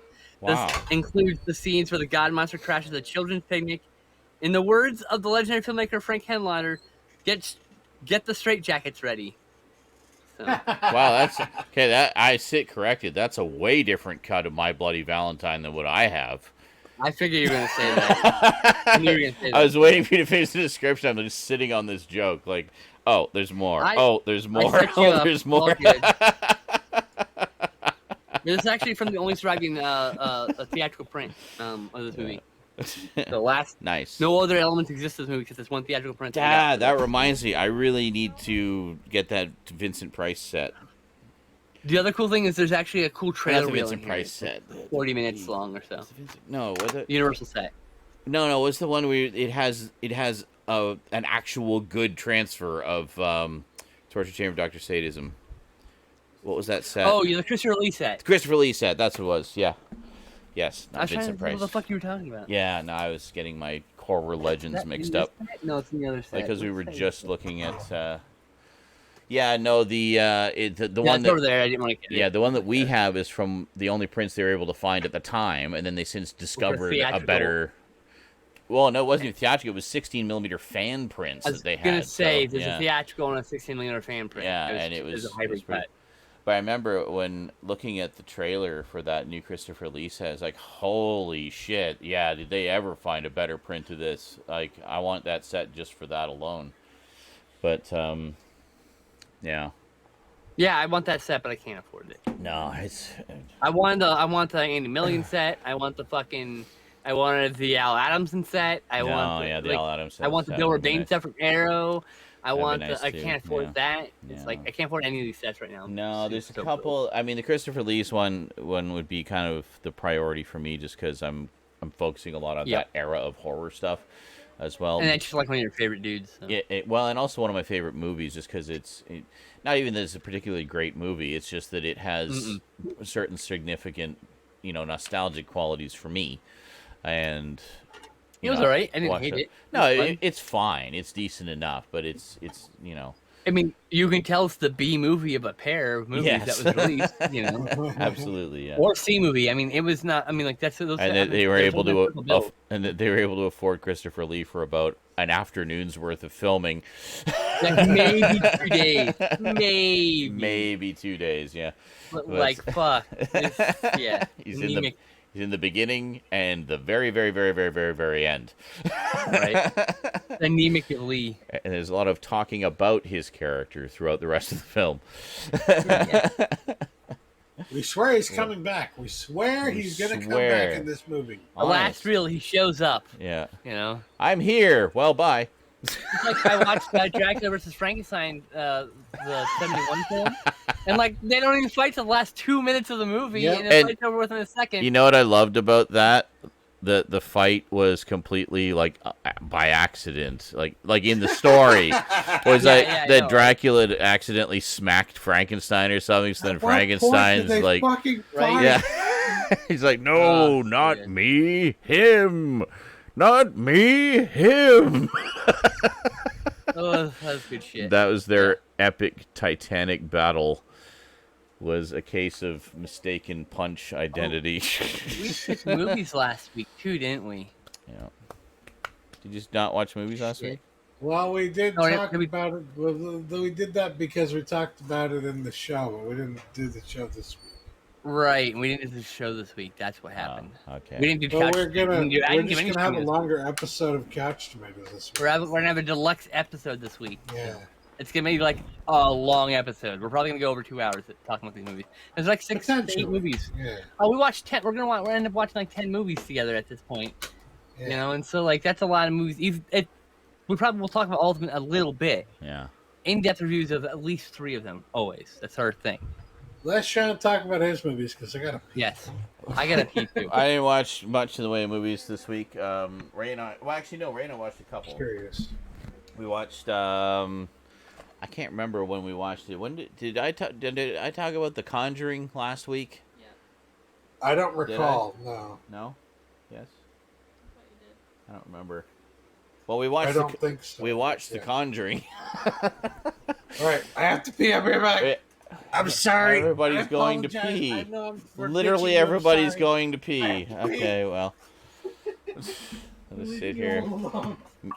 Oh, I did. Baseman Mike says I did. Okay, thank you, Mike. All of our... I'll just listen to Ray. She remembers everything. Lords. How long is Stoud's cord? Did he bring his headphones with him? I'm so confused. Hi. Hi, Ray. So, yeah. It's 10:31, kiddo. I know. All right, get ready for bed. Thank you. Well, we continued watching. We continued watching Doctor Who this week. We finished watching The Aztecs. Wonderful historical adventure, and we watched The Censorites, written by the enigmatic Peter R. Newman. One of you viewers out there was telling me that one of the movies on the Hammer 20 film set was actually the Hammer movie that was written by the same guy. It's like a World War II movie of some kind. So I'll have to check that out, because I actually always really liked The Censorites. You know, yeah, it kind of suffered a little bit from budgetary limitations, but really, what story from season 1 didn't? Oh, hi, Sherlock. And we watched most of The Reign of Terror. And in rewatching this, I don't know if I'd ever watched it with the animated episodes before. I missed the head title. The Reign of Terror. Oh yeah, that one. Yeah. Okay, cool. So I don't know that I'd ever watched it with the animated episodes before. I remember some fans complaining that they didn't like how in the animated episodes they go a little crazy with the camera angles and the close-ups and the cutting around, which some fans found a little jarring compared to the more leisurely production style of the actual episodes. And for the most part, I didn't have a problem with it, because most of the time it would just kind of be cutting back and forth between two characters talking, which I thought was fine. But there was a couple instances, I don't know what the fuck they were thinking, where they were literally cutting to, like, eyes, lips, character reacting, back to the lips, like, almost on the syllable of the words. And, like, what the fuck are you doing? Like, why are you cutting? They had like a... Sorry. What? I said they probably had like fragments. I jumped ahead. I didn't mean to jump ahead. Well, no. They probably had like film fragments they were working from, right? No. It's animated. Oh. They're drawing it. Oh. They can just do it whenever they wow. want.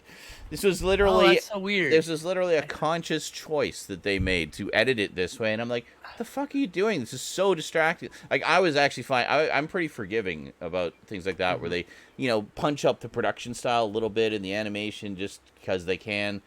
But it still feels right. But this one, for the most part, it was fine. As I say, we were just cutting between characters talking or whatever. But when it started jumping around on syllables, I'm like, what the fuck are you doing? Stop that. It's like literally giving me a headache watching this. Like, why are you cutting around so much? Luckily, there's only a few instances of that. And most of it is kept fairly, you know, fairly good. And the animation's actually quite good. The detail in the drawings is quite good. Like, the renditions of the characters is very, you know, pretty spot on. So I thought it was pretty good. So anyway, we still have the final episode to watch. It was getting late. We just didn't get around to watching the finale, so we're gonna watch that probably tonight. And that's that. And as for movies, apparently I talked about The Conjuring last week. We haven't watched any of the following ones yet. That's kind of on the to-do list. I'm still trying to get Skinslip to watch Annabelle movies with me, but she doesn't have them yet. I'm missing. Yeah, you have to get the rest of them. Yeah. I would like to re-watch 2 because I've only seen it once. Annabelle, I've only seen the first Annabelle. I think I've seen you've seen one more than me. I think you saw Conjuring 2 as well. I've seen Conjuring 2 and the first Annabelle film. That's it. Sorry, you haven't seen 1, 2. Sorry, you haven't seen Conjuring 1 or? No, I've seen Conjuring 1, 2, and the first Annabelle film. Oh, That's all okay. I've seen. Oh, okay. So you've seen one more than me. I haven't seen. I've only seen the first Conjuring, first Annabelle. But Got it. But yeah, as I recall, first Annabelle I thought had some good moments, and yeah. So anyway, we're gonna get back to that at some point. We're talking about maybe doing like a marathon. Oh, okay. Doing like a marathon of them because I'm looking to get into watching. I think the Annabelle movies get better with time. That's what I've heard. That's what I hear. That's what I've heard. Yeah, that each one gets progressively better. And then the Nun, La Llorona, Curse, whatever that one is. I can't remember which one. Curse of La Llorona. Like 5 movies that came out the same. Curse of La Llorona. Yeah. 5 of them came out the same fucking time. I don't know which one's which. They're all technically. What I like about the Curse. No, that's not the one I'm thinking of. I'm sorry. I was thinking about the Nun. Okay. The Nun. What I like about that is that it has the feel of like almost at first, at least, a Dracula story. Oh, okay. It seems like cool. It starts out like a Dracula story. So we'll get back to that at some point. And then the other night, I don't know, I was just kind of in the mood for something a little different. We were talking about watching something kind of trippy or what have you, and I thought, I've kind of been in the mood for. We're talking about classic rock a lot. I think we had like a big conversation about music in one of the streams, and just kind of talking about classic bands. And it kind of put me in mind of like classic rock and classic metal and classic kind of hard rock. And I thought, let's watch heavy metal. I haven't seen heavy metal in ages, so I put heavy metal on, and Ray had never seen it, and so I explained just a little bit about it's based on a magazine. It's like an anthology, sci-fi, fantasy magazine, all different artists and stuff like that. And we watched it, and it was pretty cool. What did you think of heavy metal? Yeah, I liked it. Yeah, I thought you'd enjoy it. Yeah, and of course, great music in it. Just so many classic songs in there. Which one? Yeah, soundtrack. Yeah. And so that was fun. Just seeing it again. I'm reminded. I mentioned heavy metal. And today I was watching the news for the news episode where they talked about Space Hunter Adventures in Forbidden Zone. And I mentioned as a trivia piece that it was called Adventures in the Creep Zone. Okay. And that I think I read that movie somewhere, that the director was replaced after a short while with a new director because there was like some problem with the movie. Yeah. And when you really watch it, there's some of these weird lecherous scenes that you're like, I wonder what they cut out. Yeah. Molly Ringwald's 15 years old in that movie, so it's like, that's before they're like, before she did all the stuff with John Hughes and became like a superstar. Like that was one of her year and a half one of her early films. Yeah. But it's a decent movie, but like, anyway. Well, you got Michael Ironside as the bad guy and stuff. Yes, he's great. I still need to pick up the Blu-ray of that. Still kind of annoyed we didn't get a 3D Blu-ray of that though, because it was. Look, Kino's released every other 3D Blu-ray. They're gonna do that one in 3D too. I hope so. Just cool your heels and wait. I bet you they even released Dynasty, the 3D martial arts film. Oh yeah. Yeah. So all right. It'll happen. I don't know. They did Parasite. Yeah. I bet you Legend of Oran's on the list too. That's eventually. another one. Yeah, I'd love. Since they're doing it based on like probably popularity or desire, people wanting, Well, those are like two fairly significant early 80s sci-fi films for me because they were not only sci-fi films, but they're kind of independent sci-fi films, a little bit outside the regular studio system, and they were 3D, which was just kind of cool. You didn't see that very often for those types of things, And they announced not too long ago that Treasure of the Four Crowns getting 3D, so that's what I'd like. It's happening. Yeah. All right. I'm just a little Right. concerned because as it becomes harder and harder to be able to view 3D content through regular means, and it just seems to be becoming more and more niche. I get concerned when some of the ones I've been waiting for still don't have releases. I know. It's like I just don't want the whole thing to disappear and them to never get releases. Right. Hopefully, James Cameron to the rescue with that one. I mean, he is still planning to do that second, Avatar movie, and do all them in he 3D. wants to do that in 3D. So yeah, that's true. Well, and to be fair, it was the first Avatar that kicked off the whole wave of 3D. Yeah, that we've maybe been enjoying. The second Avatar will bring it all back. Here's hoping. All right, so inadvertently, me and Stud watched 4 movies about New Jersey. Okay, That's right. The New Jersey. We watched the last broadcast. Rewatch for both. Wait a minute. You watched 4 New York videos? That's awesome, guys. New Jersey. That's that's close. You can see New York from Jersey. Yes. The last broadcast was a revisit for us, and that was the people looking for the Jersey Devil in Pine Barrens, looking for someone who got lost looking for the Jersey Devil in Pine Barrens. But and then did you have any thoughts about this, Stout? Far more dull than I remembered. It's a very dull movie.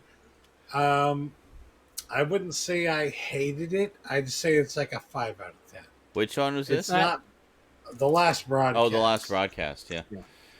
It's not bad. Yeah. But it's like with age I haven't it's not seen that one for a while, but I remember being a little bit disappointed because it wasn't quite what I was hoping it would be. Yep. Yeah. I wanted it to be more of a found footage movie, but it's like they found some videotape and it was all mangled and all they could salvage was a single frame. Like, well, Right. okay. It's Sure. it's an interesting hybrid of a mockumentary and a found footage film. Yeah, it's got some interesting ideas.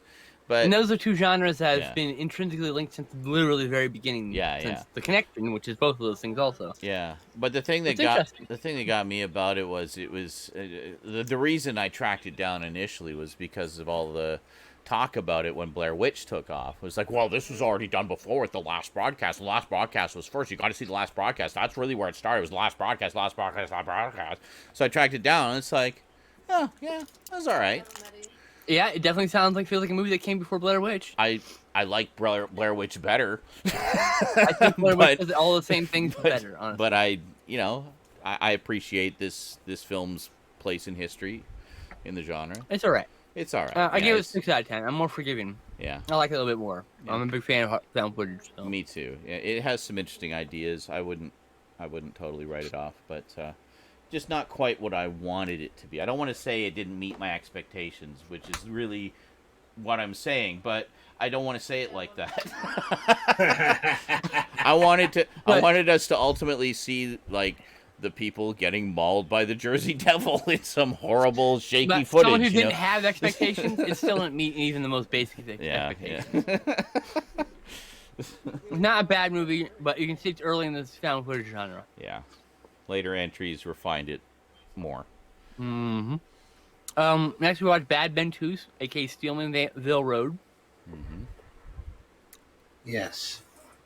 I like that one a little bit better, honestly. It's I like it worse. Cheesy as fuck. Oh, Bad Ben. That's the one that you guys recommended to me. Lore. Yeah. Yes.